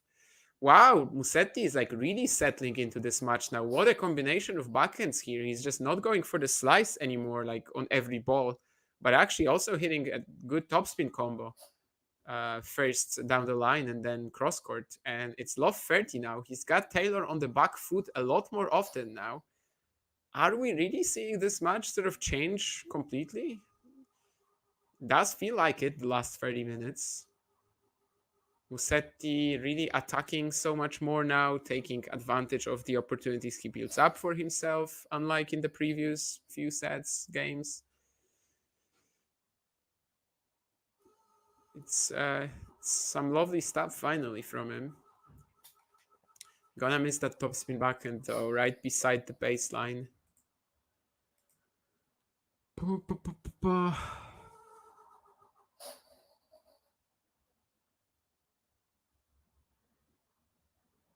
Feel like he's the only one that can cause trouble for these youngins when Nola leaves. Sure, but can he beat Alcaraz or Sinner in an individual match? Maybe, but can he actually beat them and also win the event? I think that's always been the question for Nick, right? We know that he can beat anyone on his day, but can he actually combine these wins with also some wins over other players and bringing the same intensity to every match? And that's also part of the sport. That's also part of talent, even. And yeah, 2 breakpoints here. Fritz approaching the net, but Musetti should have a play on the pass, and he does. It's up a break in the third set. Musetti, who's flying right now. Musetti is on top of his game at the moment, and let's see if Fritz can knock him out of this mode. Because right now, Lorenzo Musetti has turned the tables on him. And that's mostly with some good, more aggressive play.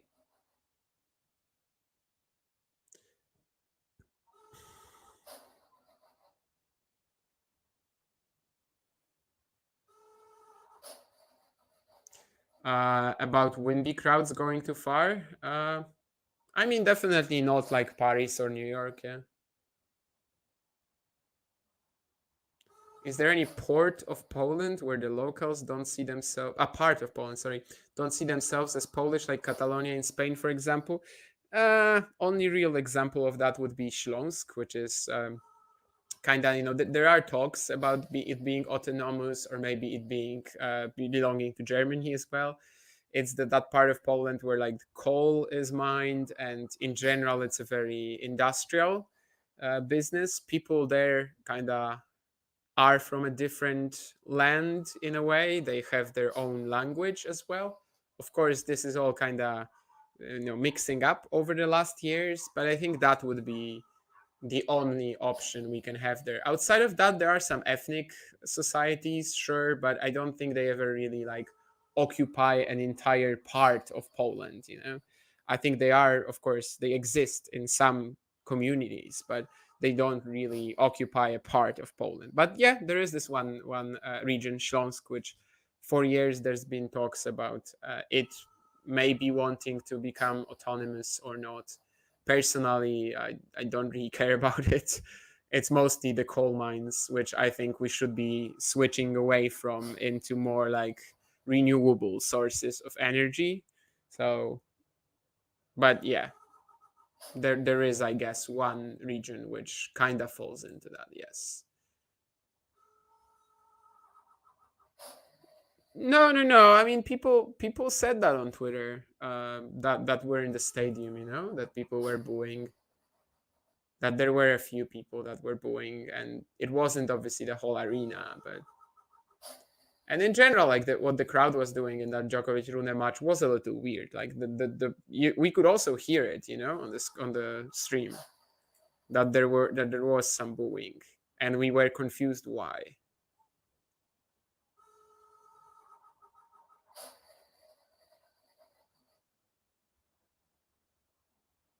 I mean, the whole Djokovic drama there is definitely not anything very exciting there. Like, yeah, he said his things, he said his words. It was a pretty unique on-court interview for sure, but I mean, the whole situation by now is just old news, right? He's gonna play his match against Taylor Fritz or Lorenzo Musetti on Friday, and I mean, it's gonna be a new story. It's gonna be a new day. So yeah, I don't think it's a big deal really.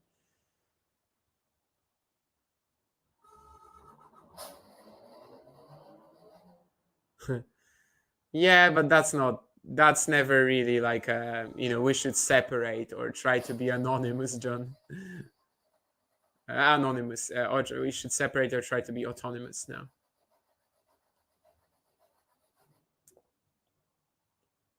Well, Ghosty Jensen Brugsby did say that net courts are not luck, that someone told him that. And well, you can follow that rule. Personally, I do apologize. I know that some people find it a little like, are you really sorry? But you know what? I am sorry, even if not to my opponent. If I have a choice, I would much rather win a point with a great winner rather than with a net court, right? So while of course I'm glad to get the point, I wish I won it in a different manner, and that's kind of maybe how I look at it. And yeah, Musetti gets the next game and also forces Taylor to play this backhand volley on the stretch, which he can't quite make over the net. So yeah, this match is really something different right now. This match is something that after Fritz went up a set and a break, we weren't picturing at all. And that's a lot of that is just Musetti being so much sharper, so much snappier, so much more confident, taking his small opportunities. Still playing, a more of a counter punchy play style. Sure, I mean, it's not like he's just suddenly out hitting Taylor Fritz, but yeah, I mean, he's just taking his spots, and then not allowing Fritz to walk all over him anymore. And it does seem to be putting a lot of pressure on Taylor. I mean, it's Musetti who's flying high on confidence right now. He tries to find this forehand return, but I don't think he has made it. That would be a crazy shot, though.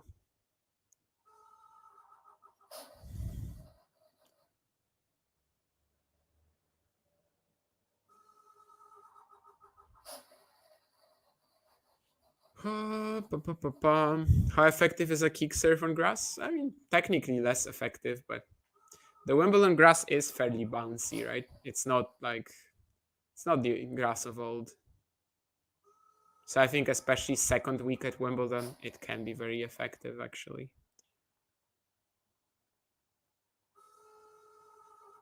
Technically less, but clearly not enough so that you can't use it. I mean, again, really good point from Musetti, unloading all that Fritz power, and now he gets his chance to strike, and he does. Yeah, follows it up to the net. Ooh, but we'll play. Whoa, that's a crazy point. I mean, he still had to play like this baseline smash, and I don't think he hit it clean. This one is just pure luck. He says sorry as well. But all in all, I mean, this was still a good point in terms of just being an example of how much better Musetti is playing right now. The fact that he first of all had the discipline to stay in the point as long as he did, which earlier he didn't. He was making some really lousy errors.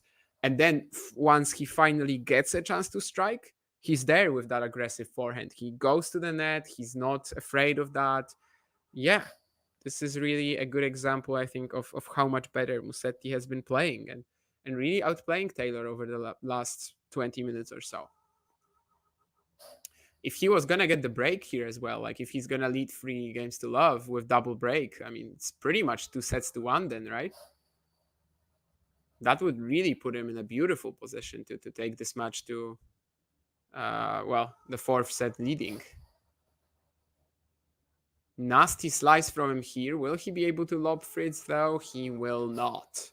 1 break, of course, is still recoverable, so that's the goal for Taylor for now. That's very funny, Sean, actually. That is very funny. No, there is a noise. I mean, I'm glad that some of you can't hear it.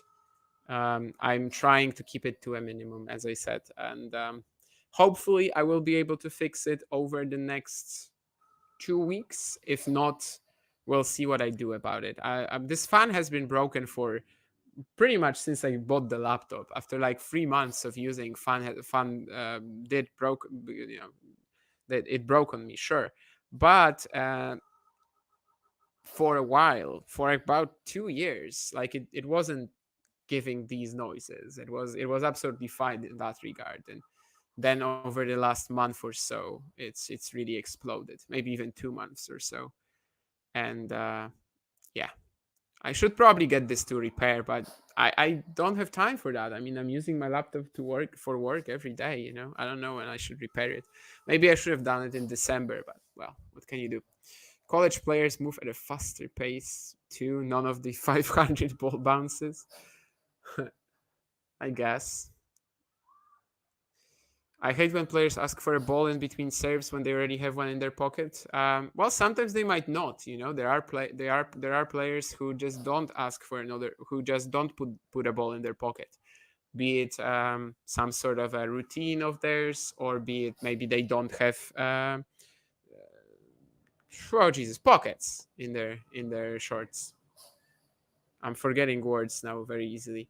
But anyway, Musetti 2-1 up. Taylor got out of that game, but still, it's the Italian who's flying high right now and needs to be knocked down off that pedestal if Taylor wants to win this set.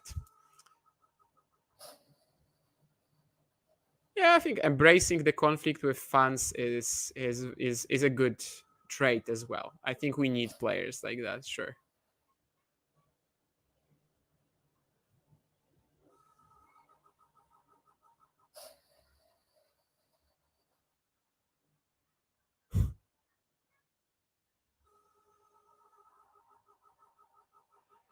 Ooh, did I ever witness match fixing in table tennis? Uh, I don't follow enough of the pro game. I have never played a match that you could bet on. I have a few friends though who played in like this. There's this very weird league in Polish right now, and I think someone is actually trying to bring it down. But it's like almost 24 hours a day. It's streamed on YouTube, and you can actually bet on that as well. And I've heard that people do fix there. Would it be like me witnessing a match? Not really though, but I've heard stories. Let's say that. But I've never played a match that you could bet on, so, or like played in a tournament that you could bet on. I haven't gotten that far. No. 67% first serve points won, you say, Ghost. Yeah, that's not that much indeed. Rune specifically regretted his serve performance against Joker. Yeah, sure. I mean, that was, the indoor conditions as well. And Novak just blasting his serve there was literally, it forced Holger to be very clean on serve. And he wasn't. Poland has gotten really deeper and darker the last few minutes. It's actually, I feel like there's some horrible rain outside and wind. But well, I'll probably turn on the light soon.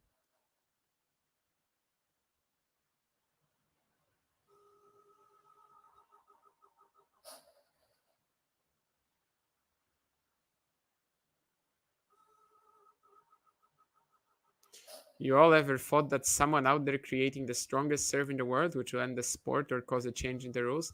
We could actually, yeah. Like I feel like we could get to that point if the technology becomes even better, and even slowing down the courts won't be doing that much with it. We might get to that point where like we would think, yeah, maybe just one serve is involved.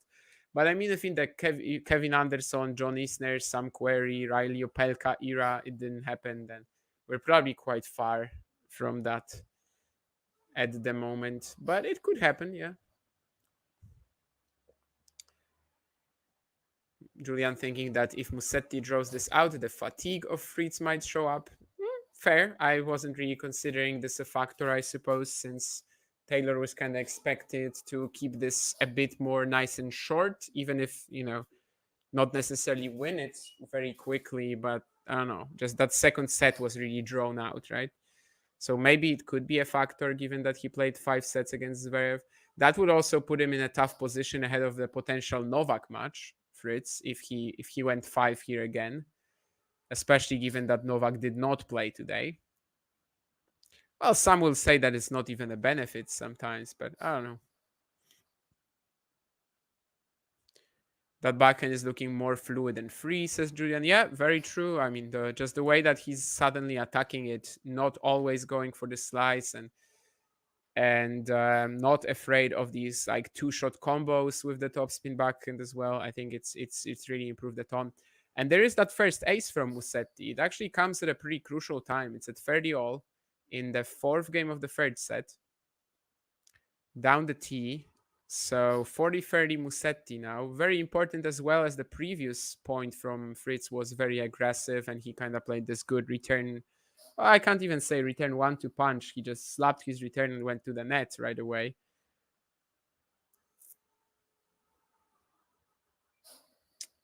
But now he finds the baseline. Musetti with a great pickup. Still Taylor ahead though. Ooh, but he dumps a cross-court backhand into the net from a very aggressive position. So it's 3-1 Musetti, who's still like rambling to himself and I guess not pleased about whatever. But yeah, he's still in that very comfortable spot in the third set. So for someone who doesn't follow football much, that even seems to know what's going on. I mean, I'm let's say keeping tabs on it, but I do watch like 2 matches a year. That is true. I more or less know what's going on. Yeah. I also have this ability that when I only know some or about a certain topic, I still can talk about it, and I can kind of make it seem like I know more than I actually do, which is which is useful sometimes. Ooh, I mean, Taylor Fritz's game is just dissolving in front of our very eyes at the moment. Love 30 down here. That was a weird forehand error. The last game still felt like he has some sort of a chance in this set to make his way back. But if he gets broken again here, I don't know if I will fully trust it. Should get this point though. Oh my, he doesn't. Completely messed up his balance on that smash. I wonder actually, Julian, because he said that, sort of if it goes long, maybe Fritz can start feeling fatigue. I wonder if he isn't already, because I mean, there's nothing is coming simple to him right now. He's just all over the place at the moment. That's a smash that went super long, and it should have been very easy. Love 40, second serve, 4-1 with a double break. I mean, Musetti would love this chance.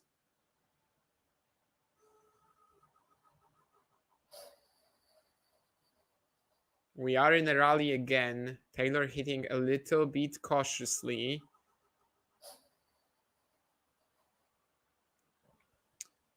Musetti adding some height, and Fritz is gonna mess it up again. We've already had a lot of points like this where Musetti adds height on that forehand topspin, either down the middle or kind of 3/4 into the Fritz backhand corner. Taylor is trying to run it around, but is not quite comfortable with the height of the strike zone. And it's 4-1 Musetti. I mean, this match has really shifted in a way that we were not expecting. But for now, let's just enjoy how good Lorenzo Musetti has been the last 30 minutes. And we'll see if he can take that set to a close quite quickly. Backhand quality from Fritz apparently down from the previous rounds quite a lot, 7.2 to 8.3. I would probably assume that in the first set it was much better, though, right? I mean, they're not going to show me that stat, but I would assume so.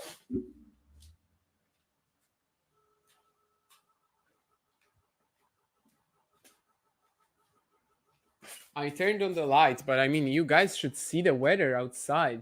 Jesus, it's like fog. I cannot see anything. I basically cannot see buildings that usually are super clear from my window. There's rain, there's crazy amount of rain. And I think it's also super windy. I wonder if I got this because in Poland we have this alert, basically. Um, in Poland we have this alert which is supposed to tell you that like today you cannot go out at night, like you shouldn't go out at night because it's gonna be crazy. And yeah, indeed, I've gotten that alert today. I have, whoa, that's some crazy weather right there. I'm glad I already did everything earlier today, as in, went to the shop, went running, because I don't think it would be possible right now after this match. Anyway, 4-1 up Musetti. Maybe could have been a bit more aggressive in this point, but now he's luring Fritz forward a bit and steps into the backhand, which is really nice. Still rallying. Slice down the line. Great response from Fritz. He really should be getting this point, but he dumps a forehand drop shot in the net.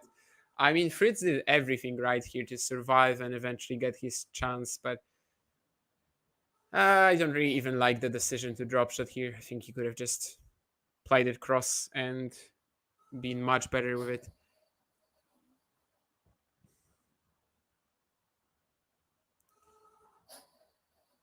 Women's semis tomorrow, scheduled there from John in the chat. Spell that region in Poland for us. Oh, that was such a long while ago. It means that I still haven't caught up with the chat, but SLASK, except three of the letters are with Polish signs, as in you've got she, S with something, L, O with something at the bottom, S with again with that dot, with that like I don't know how to call these things, even accent, like the French accents at the top, and then K. So you've got three Polish, strictly Polish letters in there, or actually two individual strictly Polish letters. Some good looking tennis indeed. Oh, and that's actually a fair point from Sean as well. That net courts on drop shots are better than on other shots. Like net courts on drop shots are very much acceptable, I think, in terms of, well, I would still say sorry, but that's kind of how you want to play it, right? So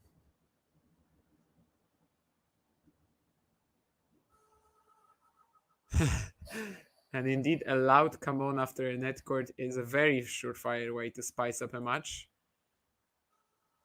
or even clenching your fist before saying sorry. I think, yeah, that definitely can tickle some guys off. Musetti in control of this point, it seems. He's gonna force the error out of Fritz, so looks like he's gonna be 5-1 up. Third set running very quickly.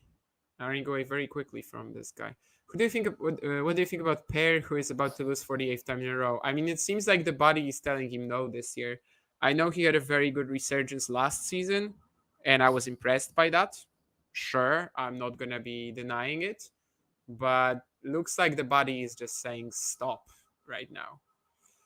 And I mean, he will probably oblige at some point. He will probably just give it up because it doesn't seem like he's heading anywhere at this stage, Benoit. 5-1 Musetti, by the way. So, well, I mean, if he doesn't win the set from this position, he should be retired. I see we already finished the men's doubles quarterfinals. We're gonna have Granollers Zeballos Purcell Thompson and Skapski Venus Heliovara Patent in the semis. Again, I mean Granollers Zeballos, anytime they're in a Grand Slam semi, I'm already thinking whether they can win the title. And we also have two women's doubles quarterfinals going on right now. That's because Krejcikova and Ostapenko are involved there, so they had to give them some rest after the singles, of course. Some mixed action going on as well.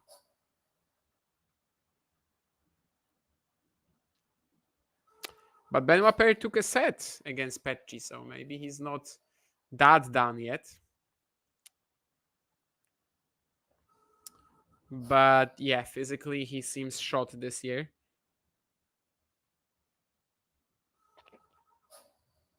Hasn't won a match since Phoenix when he beat injured Medjedovic, or Il Medjedovic, I should rather say. I don't think he was injured. Definitely wasn't back to full fitness though. Fritz trying to extend this set. Not gonna do it with rallies like this, but 30-15 still for the American. Oh, the fog has gone off. And I think the fog has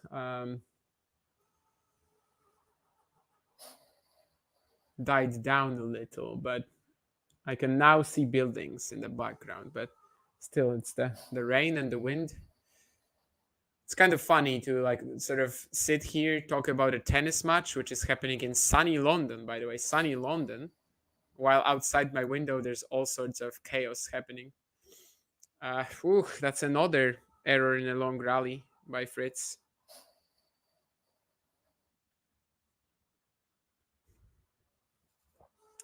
That is another error in a long rally from Taylor.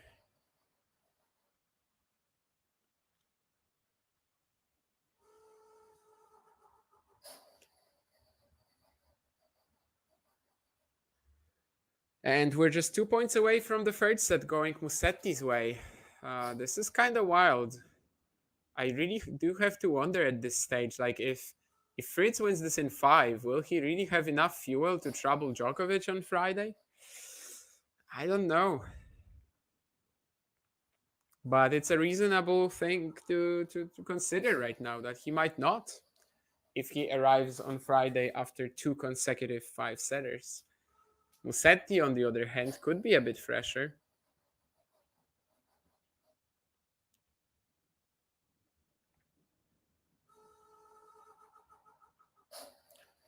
Lovely forehand counter on the run from Musetti now as well. I mean, Taylor was just standing there expecting, a weaker shot, expecting some sort of a, maybe even something he can put away the ball from, maybe something that would just fall short into the middle of the court for him. Now we've also got lightning and thunder outside my window. Good stuff. Anyway, just 2 points away from the set again, Musetti. Cleaning this up on serve, on Fritz's serve, of course, would allow him to serve first in the fourth as well. So it is worth it going. It is worth going for, I guess. But yeah, that's a lovely volley finish from Fritz. This backhand slice from Musetti, usually not the best shot you want to play, sort of when the opponent is approaching the net, just because it's tough to get it to. It's just it's slow. It's easy for them to pick it up. It's easy for them to sort of poach it, even in the way that you do in doubles. But actually, this time it was falling down over the net pretty quickly. It was like really dipping, and Taylor did a remarkable job there. He gets out of that game 5-2, and Lorenzo will serve for a 2-1 lead. Crazy stuff.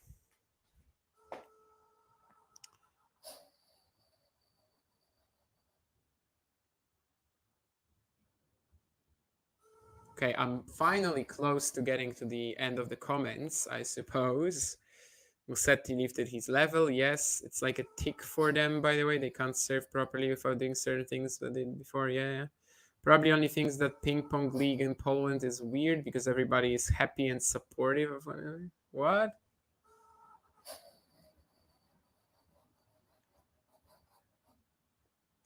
That ping pong league I was referring to. No, no, it's more about the fact that like almost anyone can play there, and it's like yeah, it's streamed. It goes like 24/7 basically. You can bet on these matches. Like it's just shady. Weird is shady. I don't know if everybody is happy and supportive of one another though. Opelka is supposed to be coming back in Newport, isn't it? Isn't he? I think so.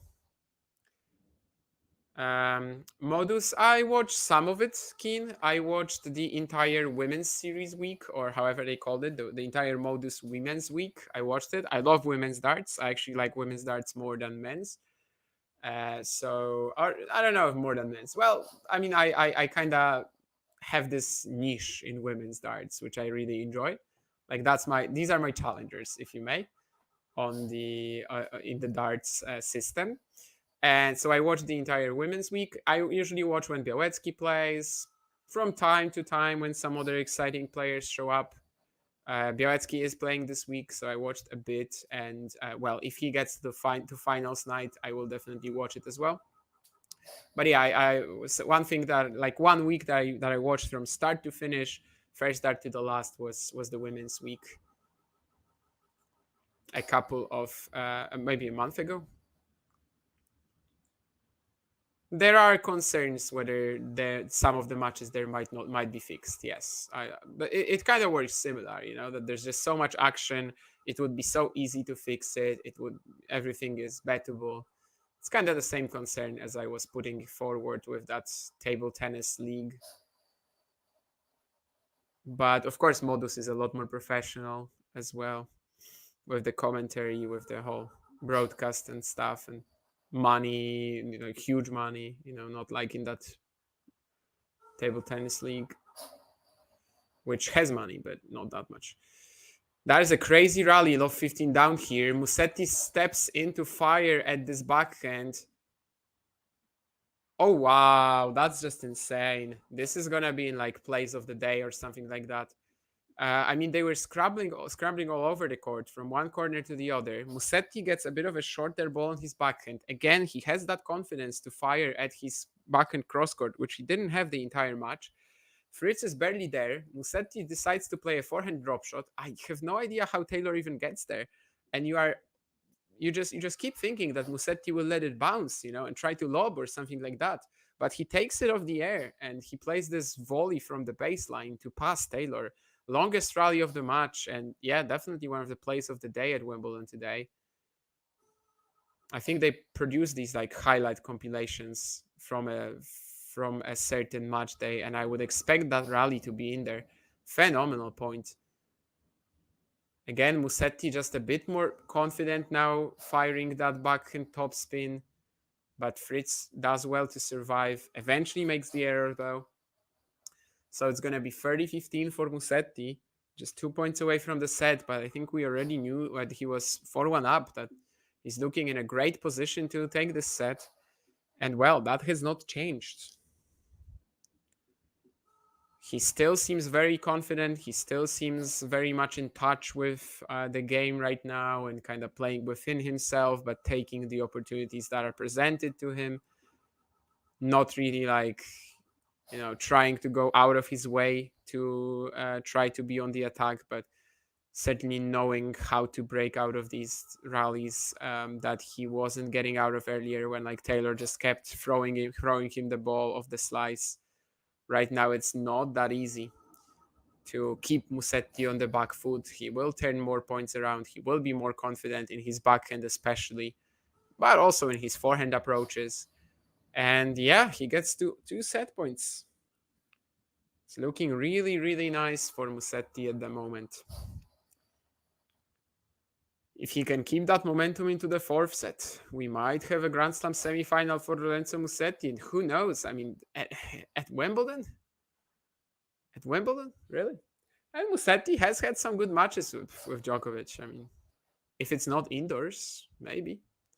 Fritz, though, I thought that he might be a bigger problem for Novak, but then again, like if Taylor is coming back to win in 5 here, he's gonna be pretty fatigued by the time he gets to that Friday semifinal. And yeah, it is going to be Lorenzo Musetti, 2 sets to 1 up. really nice set from him. I mean, if he was playing great in the tiebreak in the second set, then I think he even upped his intensity for this one. And yeah, now he's in prime position to take this match.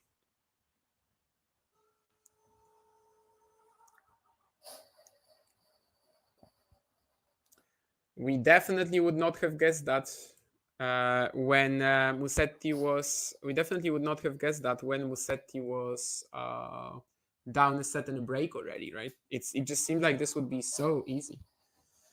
Do you think Musetti's most obvious weakness that separates him from the likes of Sinner and Carlos is his serving? He has great defense and pace absorption, but lacks offensive weapons.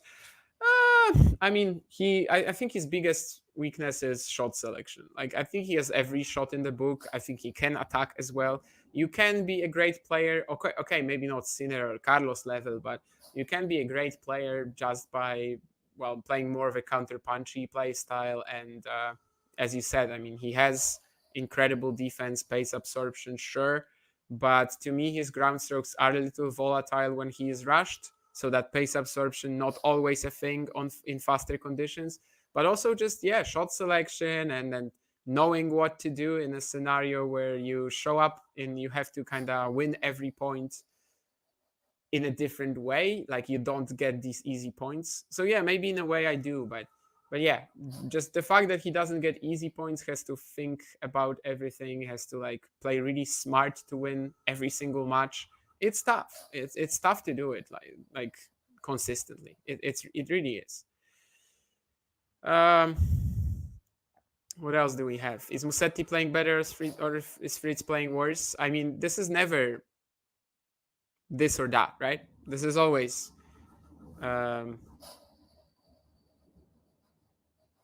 this is never this or that. This is always sort of a combination of these two factors, and I think that's my answer to this. Keen, this is the region that I mentioned, Śląsk.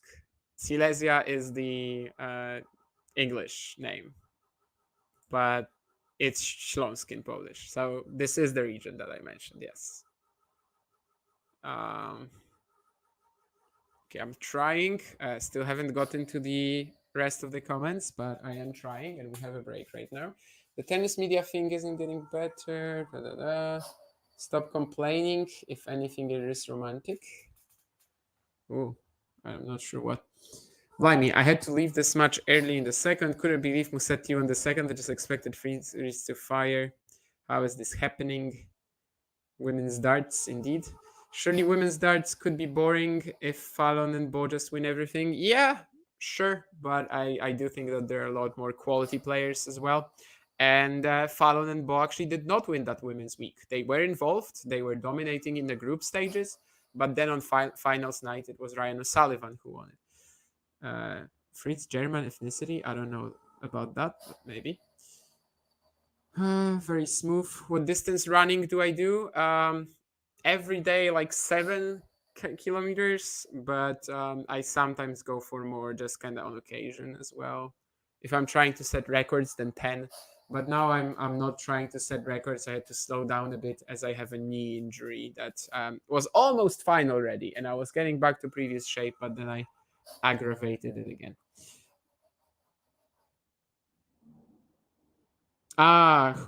Musetti would be harder matchup for Novak on grass. But if the grass is playing like today, like if he has so much time to neutralize the weapons of the other opponent, sure, then yes. In indoor conditions, I don't think so. Like it's all about how much damage the serve of Novak is doing. Like if it's doing as much damage as against Rune, then I don't think Musetti would stand a chance. But if we're watching a match similar to today, when Musetti really grows into it and starts unloading that Fritz power that great, then sure, then I would agree with you, yes. And as to Matthew's question, which I kind of left for the end, what's happening? I mean, Musetti is really playing some amazing tennis right now. He's grown a lot more confident. He actually is like all the slices that he's been playing, which in the past were like just a lack of idea, actually they are now leading to something, because he can swoop into the court and just sort of take the opportunity if there's a shorter ball from Taylor. He's been having a lot of good forehand approaches. The backhand topspin is showing up right now. He's not just slicing it all the time. He's definitely in a lot more rallies on the Fritz serve as well. And yeah, he's just kind of masterclassing it the last set and a half. Well, maybe set and a tie break, let's call it. I don't know if it will continue. Let's see. But Taylor has to come up with something pretty quickly, as that third set was just a straight up. Well, I think you don't really get a better Musetti on grass, right?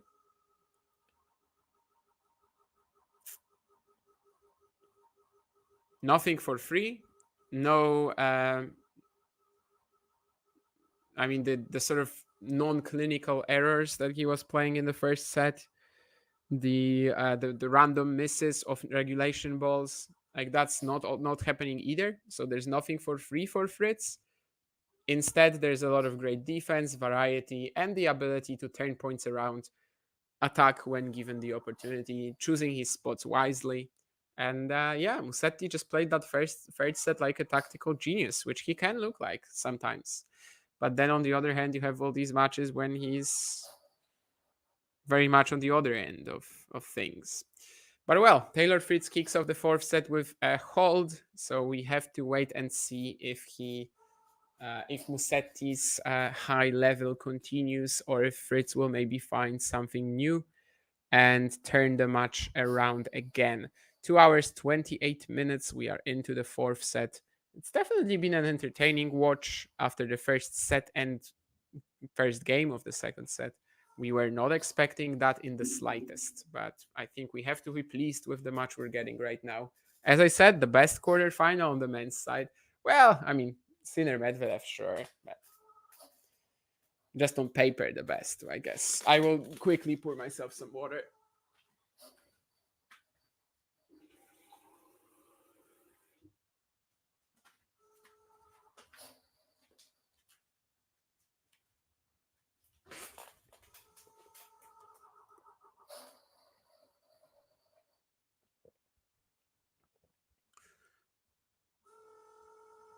Musetti would challenge this forehand cross court, and I think he will be right. Oh, actually, no, they decided to overrule it. Yeah, sure. I do think he was right.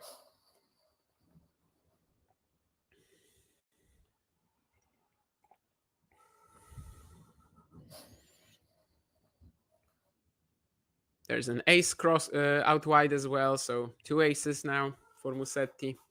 I remember when Ghosty was putting in a comment about 20 minutes ago about Musetti having no aces. Now he has a couple. So at least that number he's improving, as you were hoping for from him. And I guess the first serve points won should also be going up, given this game is just progressing at a rapid pace of about 45 seconds so far, probably.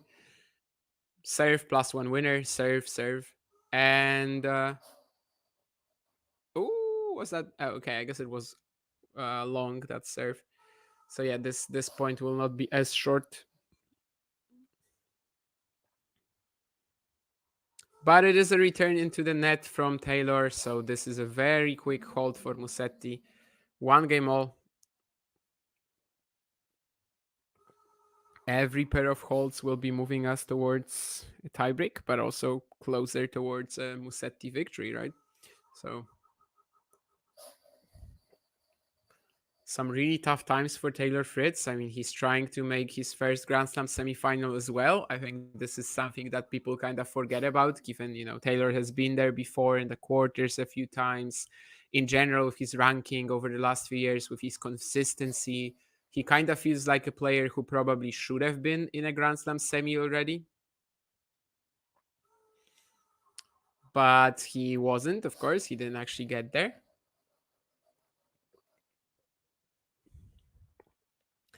And this time, I mean, he has such a wonderful opportunity, right? If you told him before the event that you're going to be playing Lorenzo Musetti in the quarterfinals, I think Taylor would have taken it without one beat of hesitation.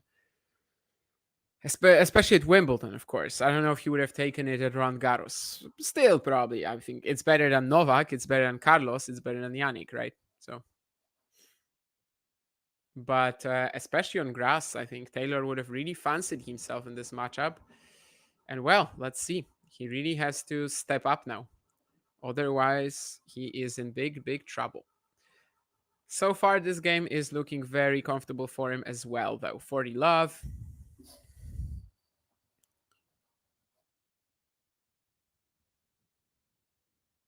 Will dump this shot into the net, but it's 40 love, so you can afford a little bit of freedom or frailty even.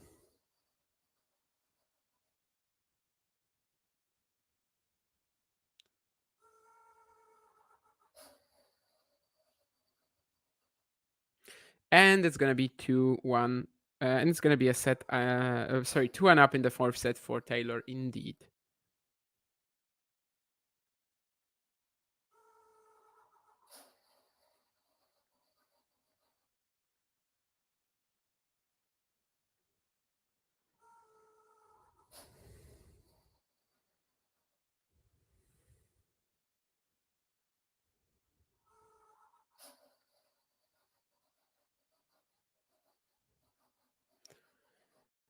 All right.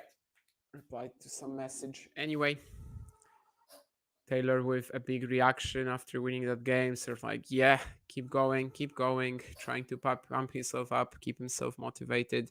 Dig in, as Ghosty says.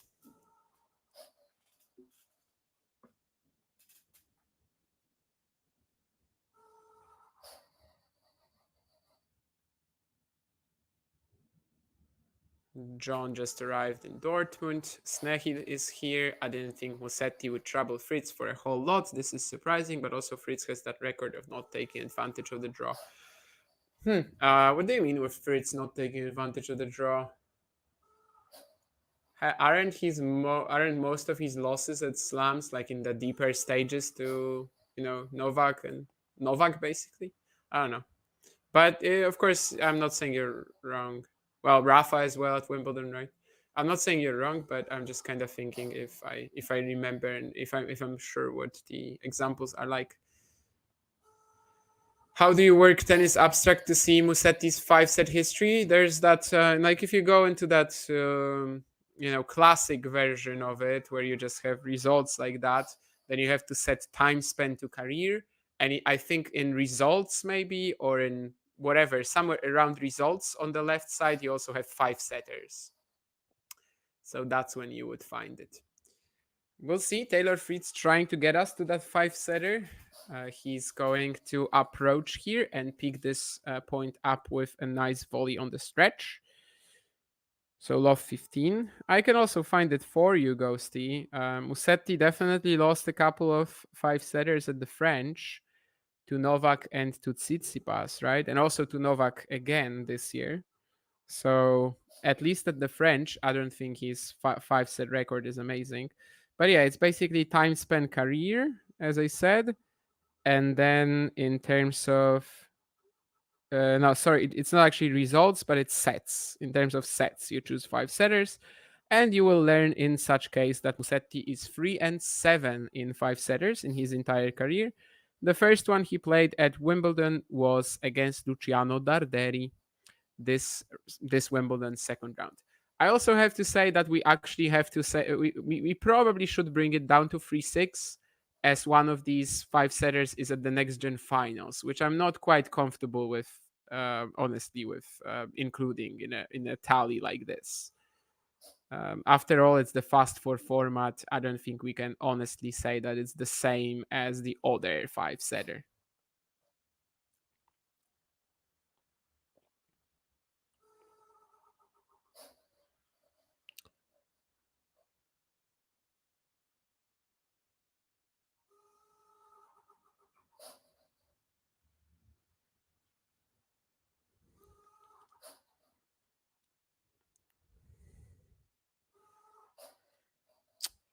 Anyway, 30 all now, so maybe this is the opportunity that Fritz was looking for.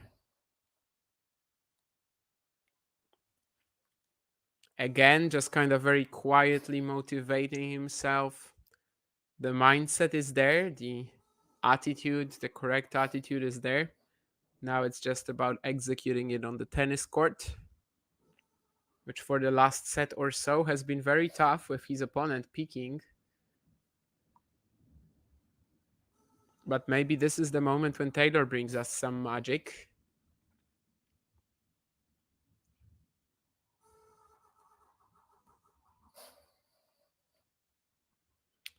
Second serve for Fritz to look at. He's gonna attempt to get it nice and early, probably, as most of the match. He does, and I think he will be successful. Yes, indeed. So it's a breakpoint for Fritz at the very start of this fourth set.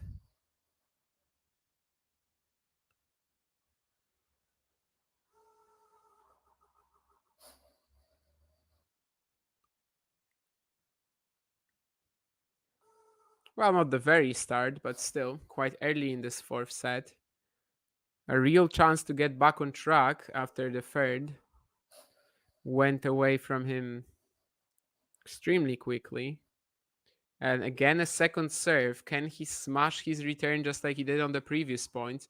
Not really. He's going to have to win it normally. And Musetti is drop shotting. Drop shot lob combo. Oh my goodness.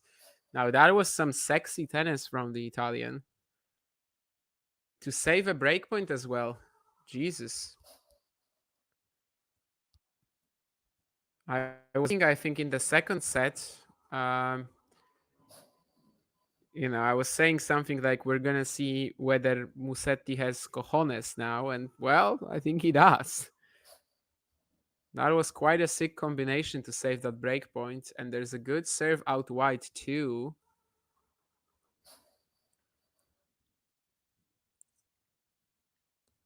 How crucial will that be that he saved this break point with a very slick drop shot lob combo? Not an easy lob as well. He had to play it off the volley. And I think it's another great serve. Yes. So it's 2 games all now. That was a potential moment when Fritz could have turned it around, right? And then he doesn't take it, but that's mostly Musetti. That's mostly on Musetti.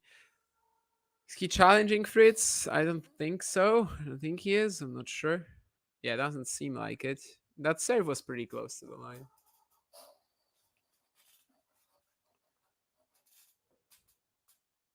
Yeah, I mean, Musetti hasn't played that much at Wimbledon, right? Two early losses in 2021, 2022. 2023, he goes to the third round, and then 2024, he makes the quarters, he makes the semis, he makes the final, he wins the title. I don't know.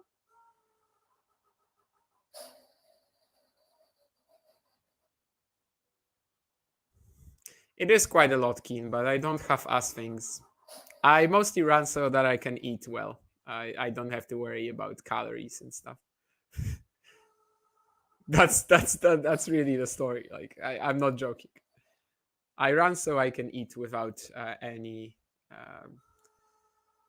potential mental side effects of it. How many more slams will Novak win in his career, says Swarna? I'm gonna make this bold call that he might not win a single one. We'll see. If he doesn't pick up, if he doesn't pick up one this year, it actually becomes possible. Taylor laughing to himself now about this error he just made, but well, of course, it's a bit of a dark comedy type of black humor. Love 30, and this is getting spicy. And that's without one of the players hitting a net court and then shouting, "Come on." And well, Lorenzo Musetti could shout "Come on" now, although he prefers some other words in Italian, I think, based on my great lip reading skills. It's love 30. He approaches the net on the back of that backhand cross-court topspin, and he's in on it. He has 3 breakpoints to potentially be just 3 holes away from the match. Incredible stuff. A bit of a shorter return, so Fritz should pick up the point. Okay, I'm gonna believe you, Taylor. I'm gonna say you were in control of that last shot. To me, I would have played it more, not as close to the line. Okay, I would have played it not as close to the line, given that Musetti was basically in Italy. But sure, fine, Taylor. I'm gonna trust you. There's gonna be a challenge from Musetti on that first serve. I don't know, honestly. My instinct would be out, but it's close. I do think it's really close. Let's see. Oh, he touched the line. Touched the line with it. So it's 30-40. Only one more breakpoint for Fritz now. Not much to do for Musetti. Only one breakpoint for Musetti now. Not much to do on these two. I mean, just ace on the line. And then there was also that other point pretty much set up by the serve. The first serve is in again. But this time we're going to be in a rally. This is the opportunity for Musetti. Although, yeah, it looks like Fritz should be getting that done. Yep. Maybe Musetti could have done a bit more on one of the shots there. Fritz then like really comes in after the forehand down the line, and the smash is unmissable.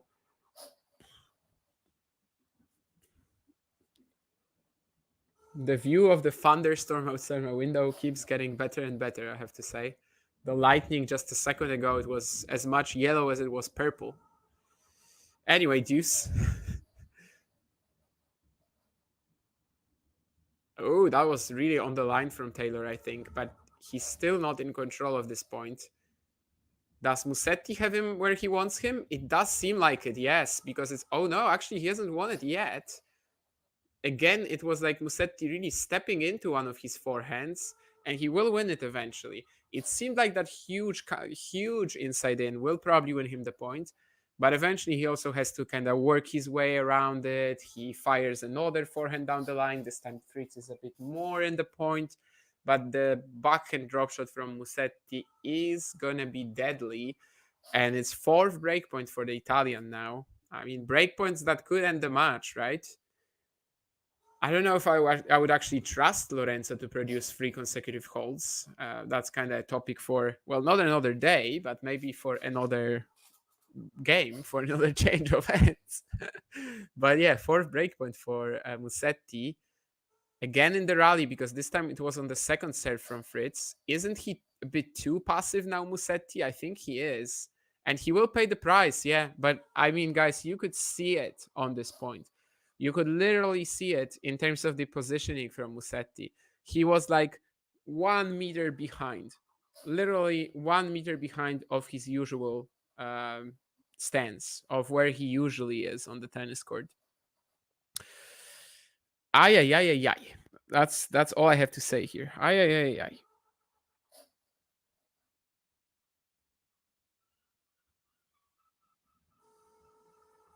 Oh wow! Oh wow! Fritz gets the point with a backhand volley on the stretch. This got a bit more crazy than it had to be, I think. But anyway, he is advantage up now. So 4 breakpoints saved in this game by the American. It looks like this good reaction here might be crucial. But yeah, I mean, Musetti going back by so much on the fourth breakpoint. That just shows you, he was expecting Fritz to give it to him. He was really hoping that Fritz would just hand it to him on a silver platter, and he didn't. Maybe this will be a game winning, a game losing mistake. I don't know. Or rather, a match losing mistake, I should say, in this case. And yeah, 3-2 up, Taylor Fritz. So both players have now saved breakpoints. There are some big differences, though. Fritz had 1 breakpoint.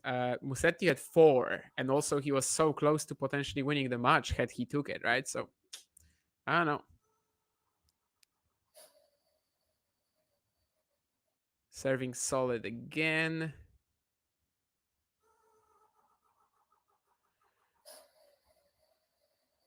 Did I play any sports or do athletics at school? Um, I played table tennis for the university. That's not a while back. I played. I was a goalkeeper in our handball team in high school. I was at like a lot of different things because in my class we had a lot of, let's say, sport in terms of sports. They were a little bit behind. especially because I was in high school and in junior high. I was in schools that were kind of, good reputation in terms of the learning and just in general science, but maybe not so much in terms of PE and physical education.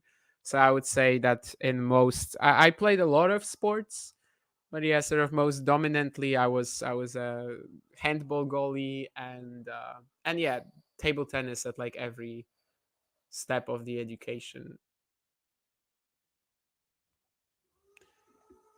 But I did kind of show up in like most school championships. Floorball I also played, I think, as a goalie. uh, Definitely played some football. I think I even played a basketball match in junior high at some point for the school team, even though I was absolutely awful and I'm still absolutely awful. I'm not even tall. But yeah, I mean, I played a lot of different sports in school. Yeah,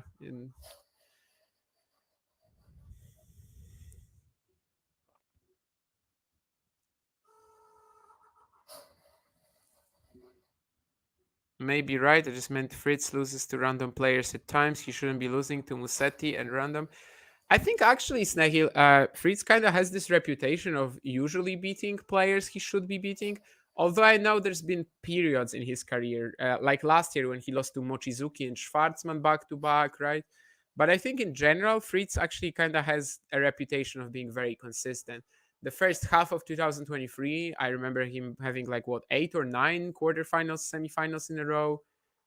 Fritz is kind of up there in the rankings because he's been very consistent while not necessarily beating the best guys. And Swarna is very right here that Jeff Sackman deserves an award for creating and mentioning and mentoring, maintaining tennis abstract. I always try to give Jeff a shout out. He's definitely a wonderful addition to the tennis community. The number of coaches, commentators that are using this site is just insane, and rightfully so because it's by far the best tennis resource. A lot of girls find Musetti very cute. What about you? I'm afraid, Nurlan, that I'm not the best in terms of telling which males are attractive and which aren't. So, yeah, I don't really know.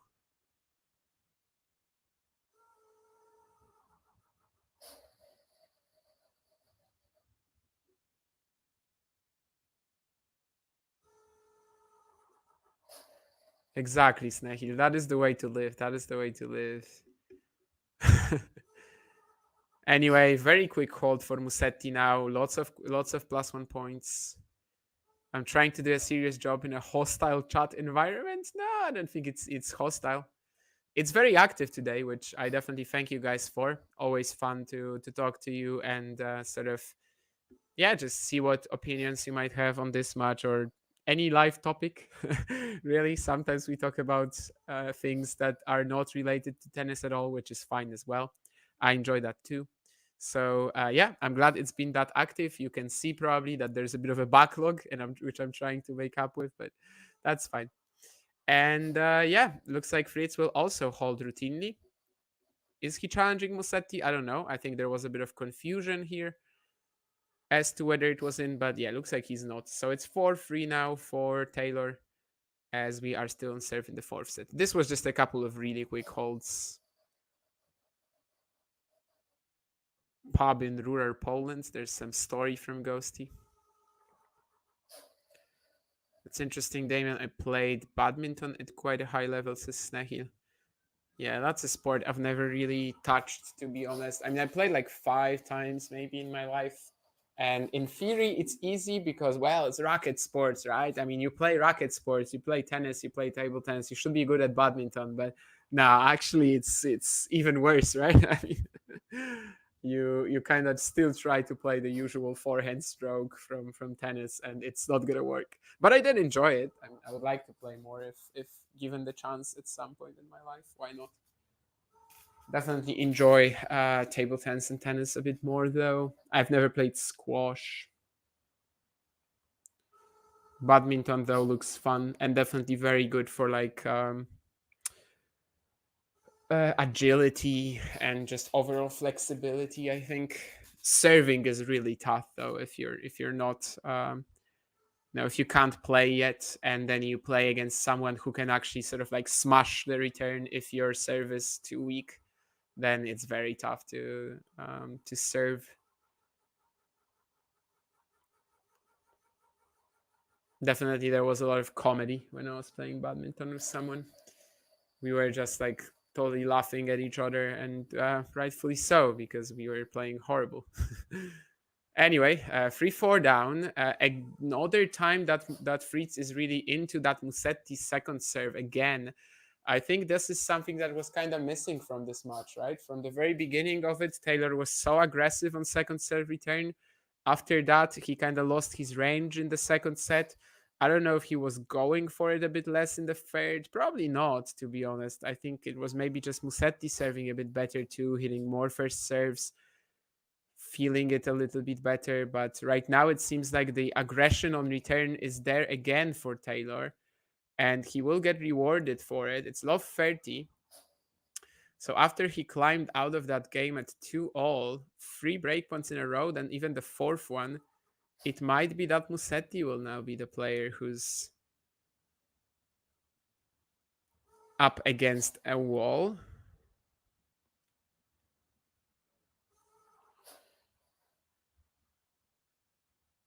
Oh, net court. Fritz goes to the net, and he won't play that backhand smash into the court. Ay, ay, ay. Yeah, that's unfortunate. That's unfortunate. This net court didn't instantly lose him the point, but it did kind of change it up completely. It just forced him to go to the net, not exactly on his terms. Definitely more on Musetti's. Did he still have a play on this backhand smash? Yes, but we know how tough a backhand smash is, and might as well be the toughest shot in the game. 15-30. Musetti on the second serve, so we know that Taylor should be attacking it given his last few outings. And he goes down the line for a return winner of the backhand side. So 15-40 now. He's really refound that range on the aggressive second serve return again. And now 2 breakpoints, which would make Fritz serve for the set. We know that happened in the second set, right? When Musetti was the one breaking for 5-3, and then he didn't capitalize on that, and there was a whole bit of drama after that again. But for now, let's see what Musetti does on this breakpoint first. Oh no, did he really? You have a challenge here. But Fritz seems convinced that it was in. And it was, yes. Okay. So there's one ace for Musetti here. 30-40, sorry. One more breakpoint for Fritz. I think this serve is out. So second serve now, down a breakpoint. On the previous point on this side, Musetti went with the kicker to the Fritz backhand and was burned. Was literally burned by the backhand down the line. So he's probably going to avoid that direction now, you would assume. Yes, he goes at the forehand. It's better, but he's going to just throw out this +1 forehand. Ay, ay, ay. I mean, the last few points he was never really getting to attack after his second serve. I don't know if this is what kind of surprised him in a way, made him lose his mind for a second. But yeah, in the end, it's actually Fritz who gets the break. So he's going to serve for the fifth.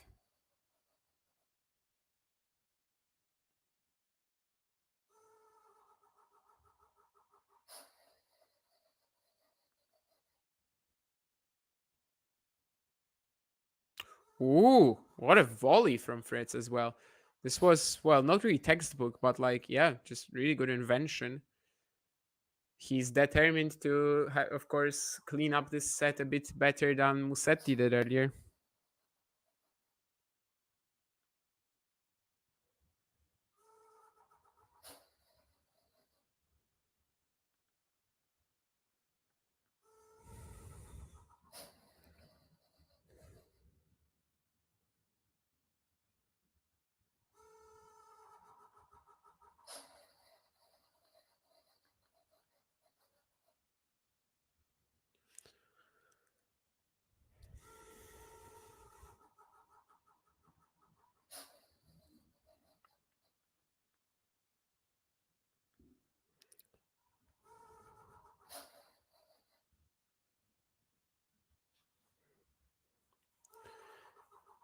Musetti trying to go all out on the backhand line. Yeah, I was not gonna work out.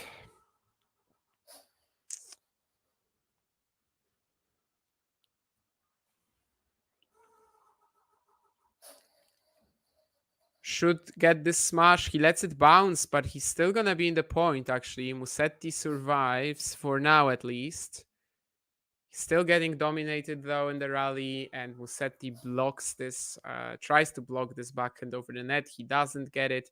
3 set points for Taylor Fritz. This is very different to that 5-3 hold attempt from Musetti in the second set. The Italian quite frustrated with himself at the moment, and it should be Taylor Fritz picking the setup and getting us to a decider.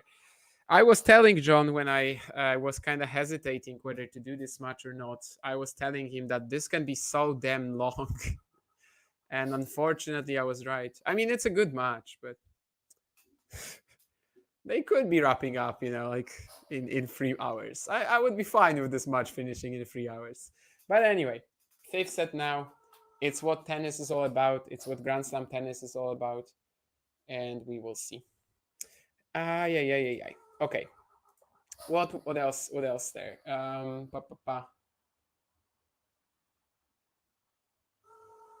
see that the young Chinese fellow who had a cardiac event during play, probably badminton, right? I didn't see it, but you felt the opposite, being good at badminton a while ago. You played TT after like 10 years, but because of the control I had, I could beat my friend who plays regularly and pretty decent. Yeah, I mean, it does help you in a little bit, I always say that I wouldn't be like, I'm a bit better at tennis than I should be given the hours that I've spent playing it, because I just played a lot more table tennis, and I do think it helps, a bit. Least favorite racket sport for John? No satisfaction when bashing, because the shuttlecock is slowing down. The shuttlecock is slowing down anyway. And yeah, dream came true, fifth set indeed. Fritz is eating Musetti up on second serves indeed. That's when he started doing it again in the fourth, I would say. I would train a young player harder on return than serving. I think that's a fair point. I mean, it seems like one of the abilities that like really separates the best from the rest in tennis is actually return prowess, more so than serving prowess even. Although both are important, needless to say.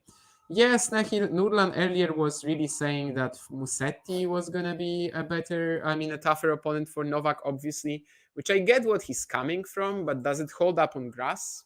I'm not sure. I entered this match thinking that Fritz would be a much tougher opponent for Novak, but honestly, after back-to-back 5-setters,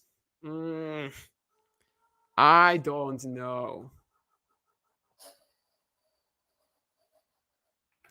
After back-to-back 5-setters, I am not convinced anymore if Taylor Fritz can be a threat to Novak at this stage. I mean, we're not seeing him that fatigued today, right? But I don't know. It's in 2 days, but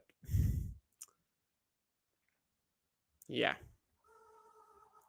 I think Fritz has no chance against Novak. Musetti has that awkward style that can throw him off, says Sean, which is fair. I just wonder if that awkward style is really something that can work on grass as well, especially if Novak is serving well. And he is, of course, playing, much more aggressively at this stage of his career.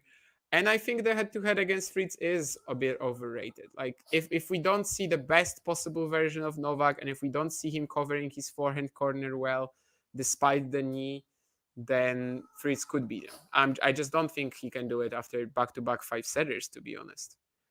Have we already given Nola 25? I think Alcaraz is the favorite, and by far, actually.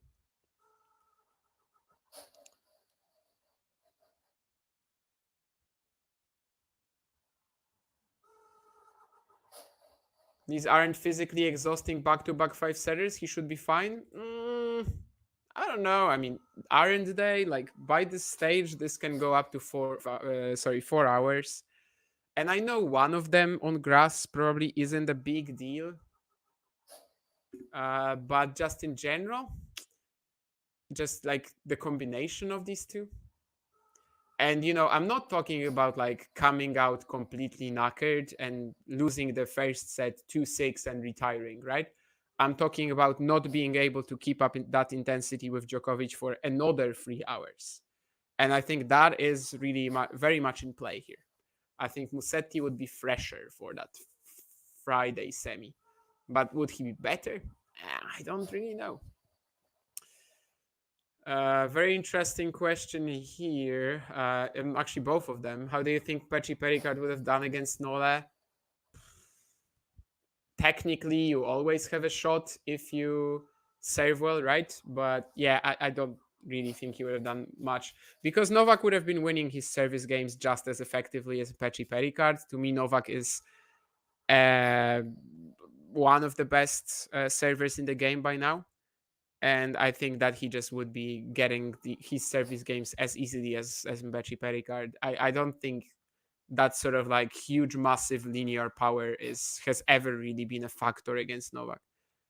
It rarely is. It rarely is. But technically, you can always keep it close, right? Technically. Also, if you have to rate Federer and Musetti's servings on a scale of 1 to 10, how would you rate them? I mean, Roger is obviously a 10, one of the best serves ever.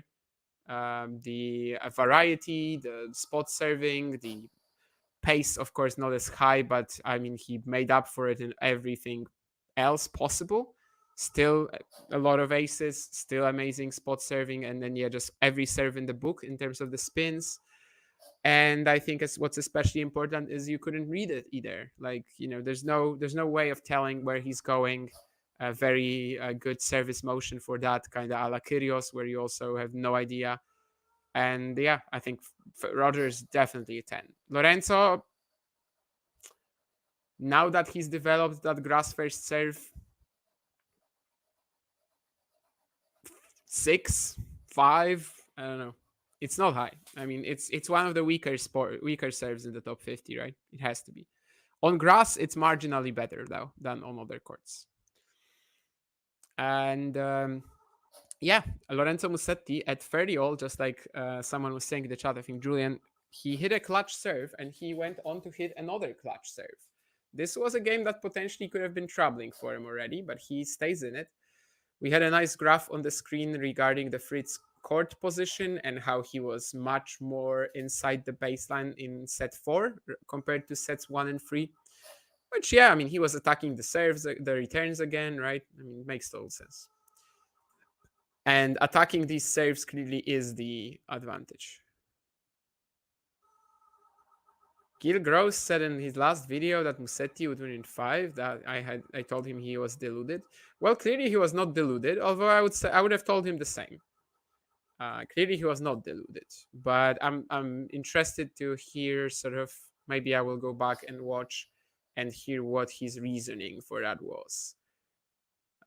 Because I don't know, I don't really feel like on paper we had any potential indication that Musetti should be troubling Fritz today.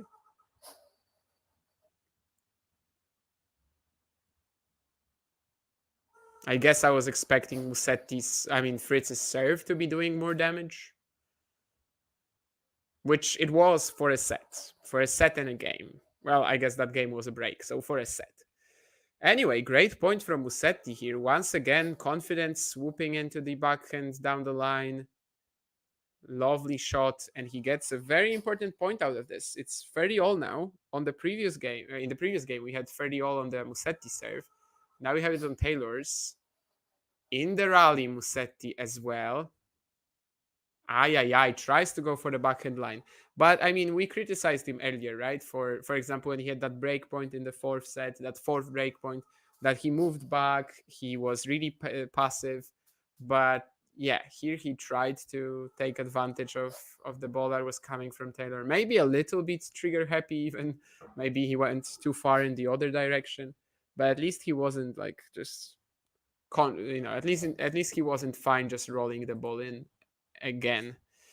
If Novak gets that one break each set, Pericard would really struggle. Yeah, I think not in every set maybe he would get that, but just in general, even a tie break I think would be tough to win for Pechi Pericard against Novak. So Yeah, I don't really like the matchup for GMP. I think GMP would have a better time against Alcaraz or, well, Sinner maybe not so much, but against Alcaraz I think maybe out of the top three he would have the best upset chance. I'd love to see it though, and I mean in the future we probably will see these matchups at some point. Becci Pericard against Sinner Alcaraz at least, maybe not against Djokovic. We'll see if they kind of manage to get us that before Novak is retiring, which might be even in 3 or 4 years, right? But it's still no guarantee that we will get that encounter. Ooh, this is a clutch inside in forehand from Taylor on the line. Great shot. Well, maybe even before the line, but anyway, great shot for sure, given that was deuce. This is still very, very unclear.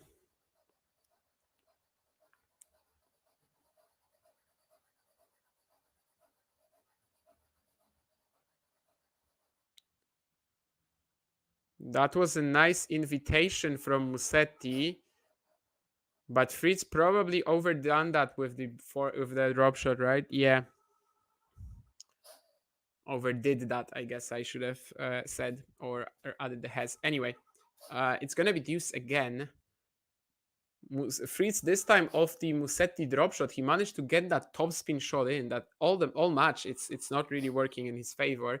But all in all, he kind of messed himself up later in the point. The forehand dropper was a bit much, and Musetti manages to get it done eventually. Oh wow! And the block return is enough to get another error from Fritz.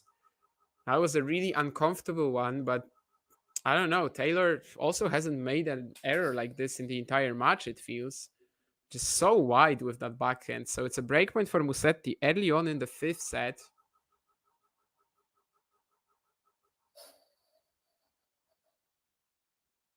The return is in. That's half the job done.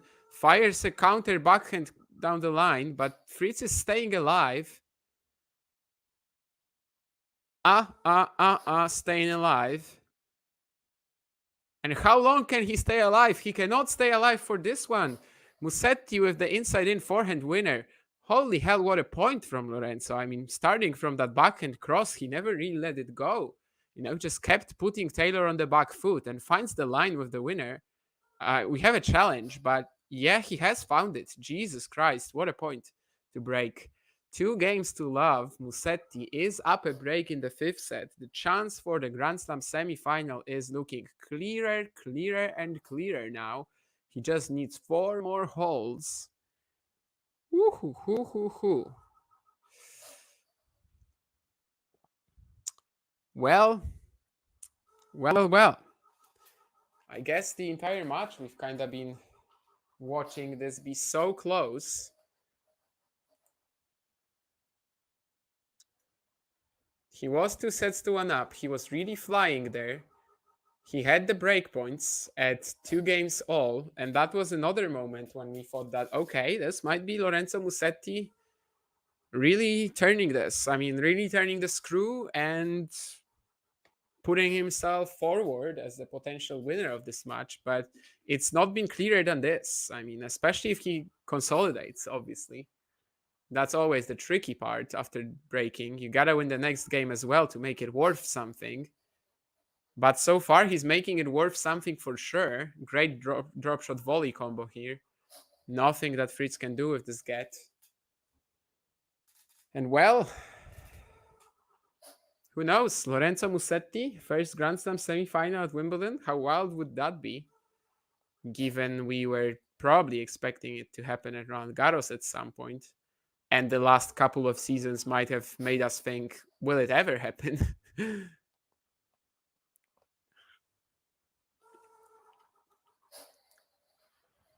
Fairly love Musetti. Taylor again attacking the second serve return.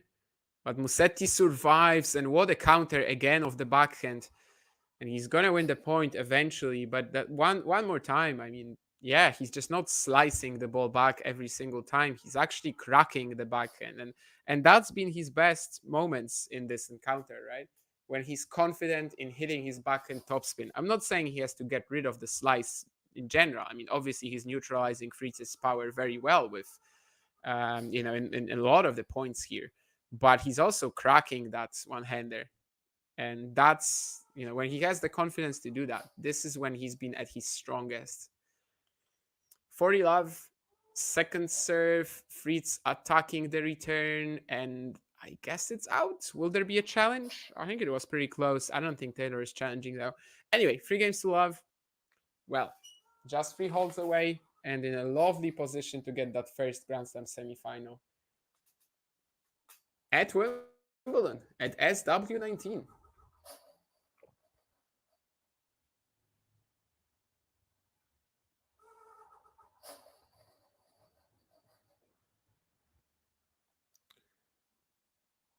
My comments are kind of lagging now. Maybe they will unlag in a second.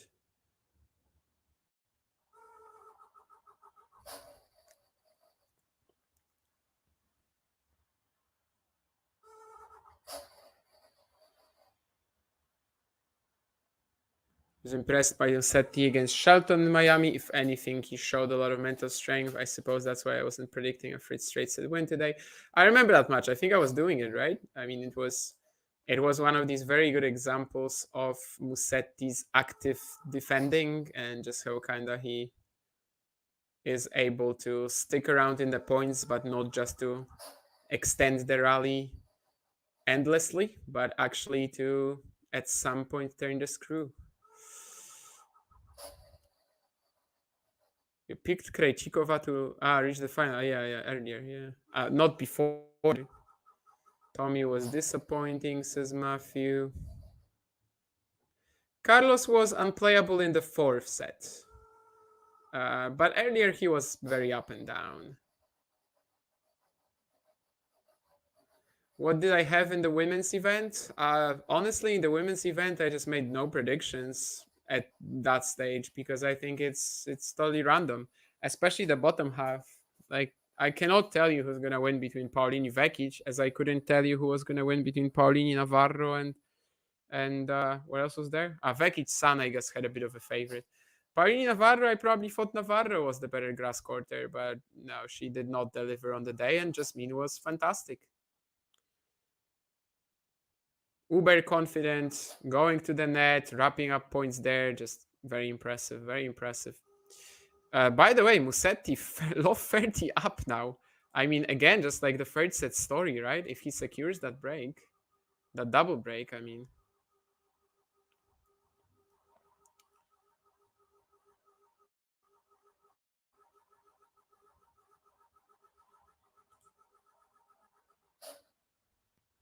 Taylor very frustrated right now, talking to himself here after he missed the first serve. It's probably not the time yet. Only if you lose this point should you be frustrated. And did you just lose it or did you find the line? I think you found the line. Ooh, but that was close. That was close. That forehand cross court easily could have been out. Jane still believing in Taylor. Fritz, Matthew says that Fritz is mentally jaded, which he does look like it at the moment. On grass, actually, Ghosty, it's a short chip that's maybe sometimes even better. Bring the guy forward, but on your own terms. And wow, Musetti again just flying in the baseline rallies. He gets the error from Fritz, gets him on the stretch. Taylor definitely looking mentally and physically as well, maybe as well. Chasing that last shot a little bit. Well, I don't know if tired, but just, it's been an ordeal, definitely. This match plus this Zverev one. Oh, wow. Fritz serving volleying, but Musetti reads him like a book here. So it is 2 breaks up now. Who would you put as the second best among these young Italians, since Sinner is the number 1? Still gotta be Musetti, right? I don't know if he'll be as consistent as I think Arnaldi can be, but or Cobolli even. But yeah, I think it still has to be Musetti. This game is huge. That was even about the previous one. Is Taylor cooked? He does look like it a bit now. Musetti is moving like the minor, says Julian. And yeah, that last point was crazy. I think that was anticipation more than speed, actually. But yeah, it was insane that Taylor was not expecting that after that serve and volley, where he really threw Musetti out of the court. He didn't expect that he was gonna have to. Well, that Musetti is gonna have a put away basically out of that. I think I was more anticipation than sheer speed, but yeah, great footwork as well. Obviously, that's combined. And yeah, now Musetti 15 love up as well in the 4 love game. Serve basically setting up this point for himself.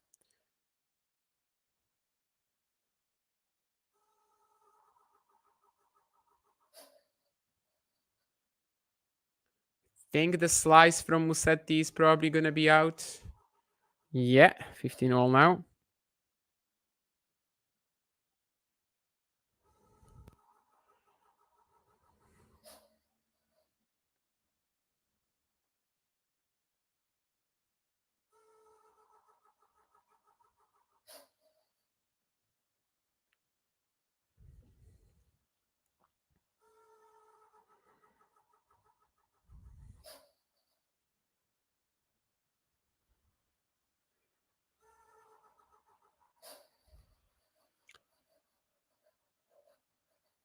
Fritz trying to attack, but I think he's gonna miss that backhand down the line.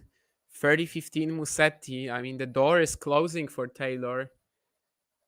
I think after their last match, he said that this is his time. Well, right now, this looks like Lorenzo Musetti's time. And if he closes out this game, I mean, 5 love. We've had David Goffin this event already, blowing a 5 love lead in the deciding set. In a quarterfinal, this would be even more insane.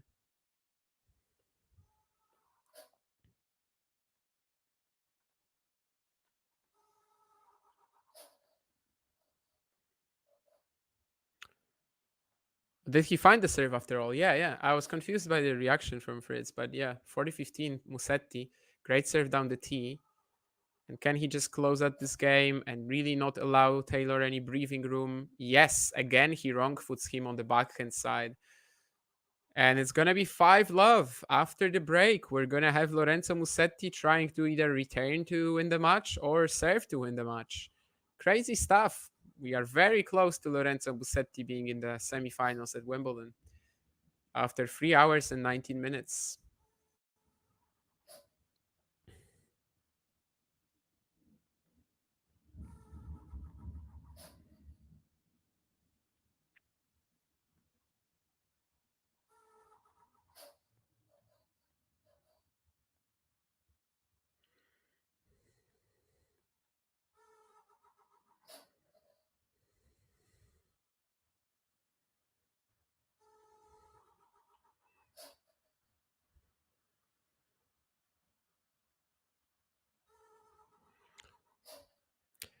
What is in Taylor Fritz's head at the moment? What is on his mind? It really seems to be quite frustrated in this set. I mean, 4th set, of course, he was kind of like silently pumping himself up. I remember saying that the Ati looks great. But yeah, especially that break for love, he was just getting really frustrated after even missing the first serve.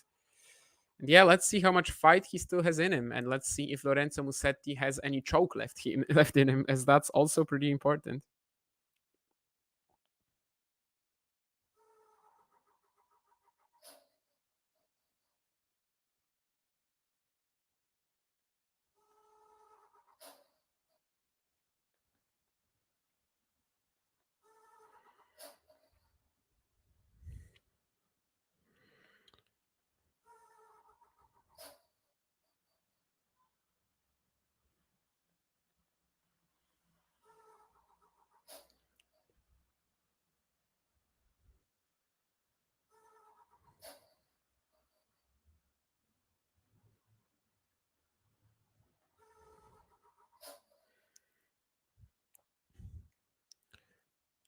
Thirty love now, and Musetti trying to go for a bit of a low margin return.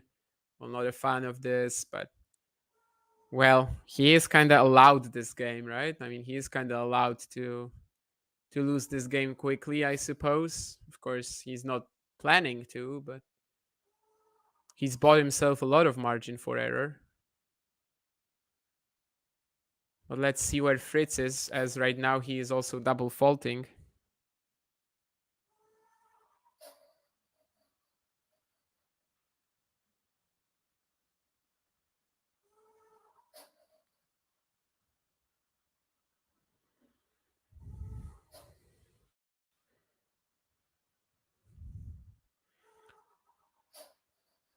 In the rally now, Musetti. Great short slice. He lures Fritz forward. Is he gonna lob him? Yes. And Taylor tries to run around it, but he can't play it back over the net. He does look very tired at the moment, I have to say. Be it mental or physical fatigue, he does look tired.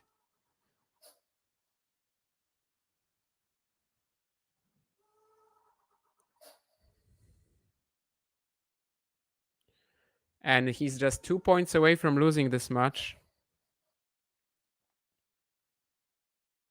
But a good serve is going to come to the rescue. It has not come to the rescue in many important points for him in this match, but it does here. 40-30. Can he save himself? Can he extend this match? Goes pretty big on the serve.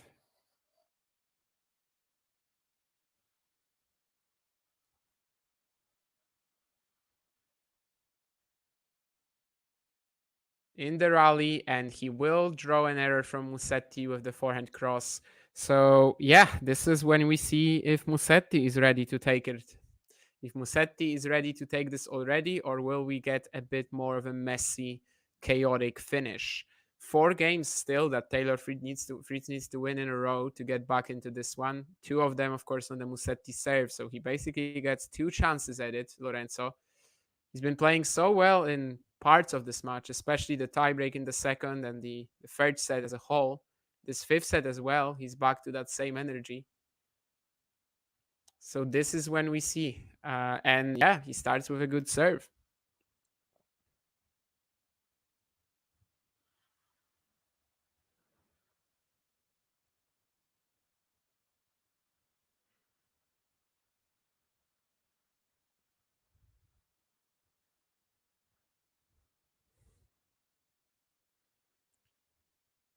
And Fritz cannot return Musetti's serve at the moment. So it's just 2 points away.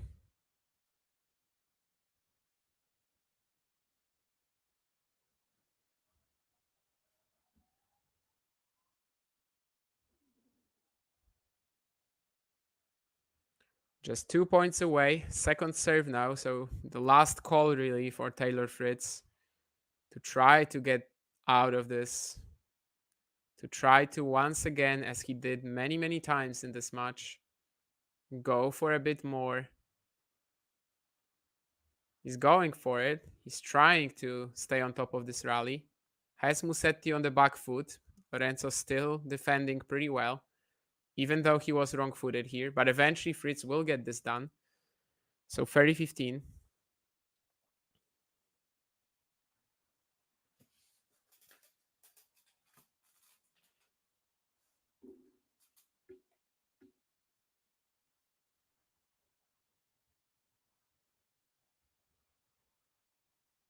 So close, but so far.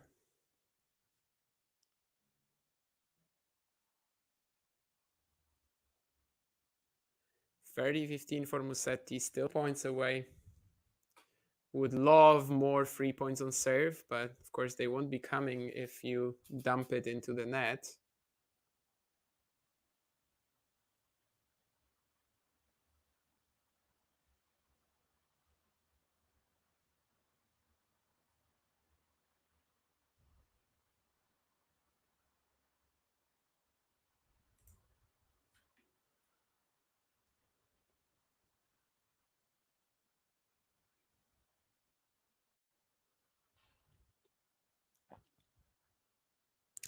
And he will have 2 match points, Lorenzo Musetti, to get into a Grand Slam semifinal for the first time in his career. What an amazing opportunity he has here.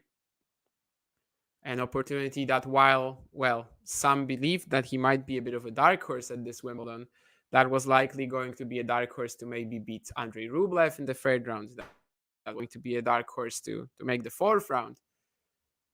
But likely not to make it that deep in the event.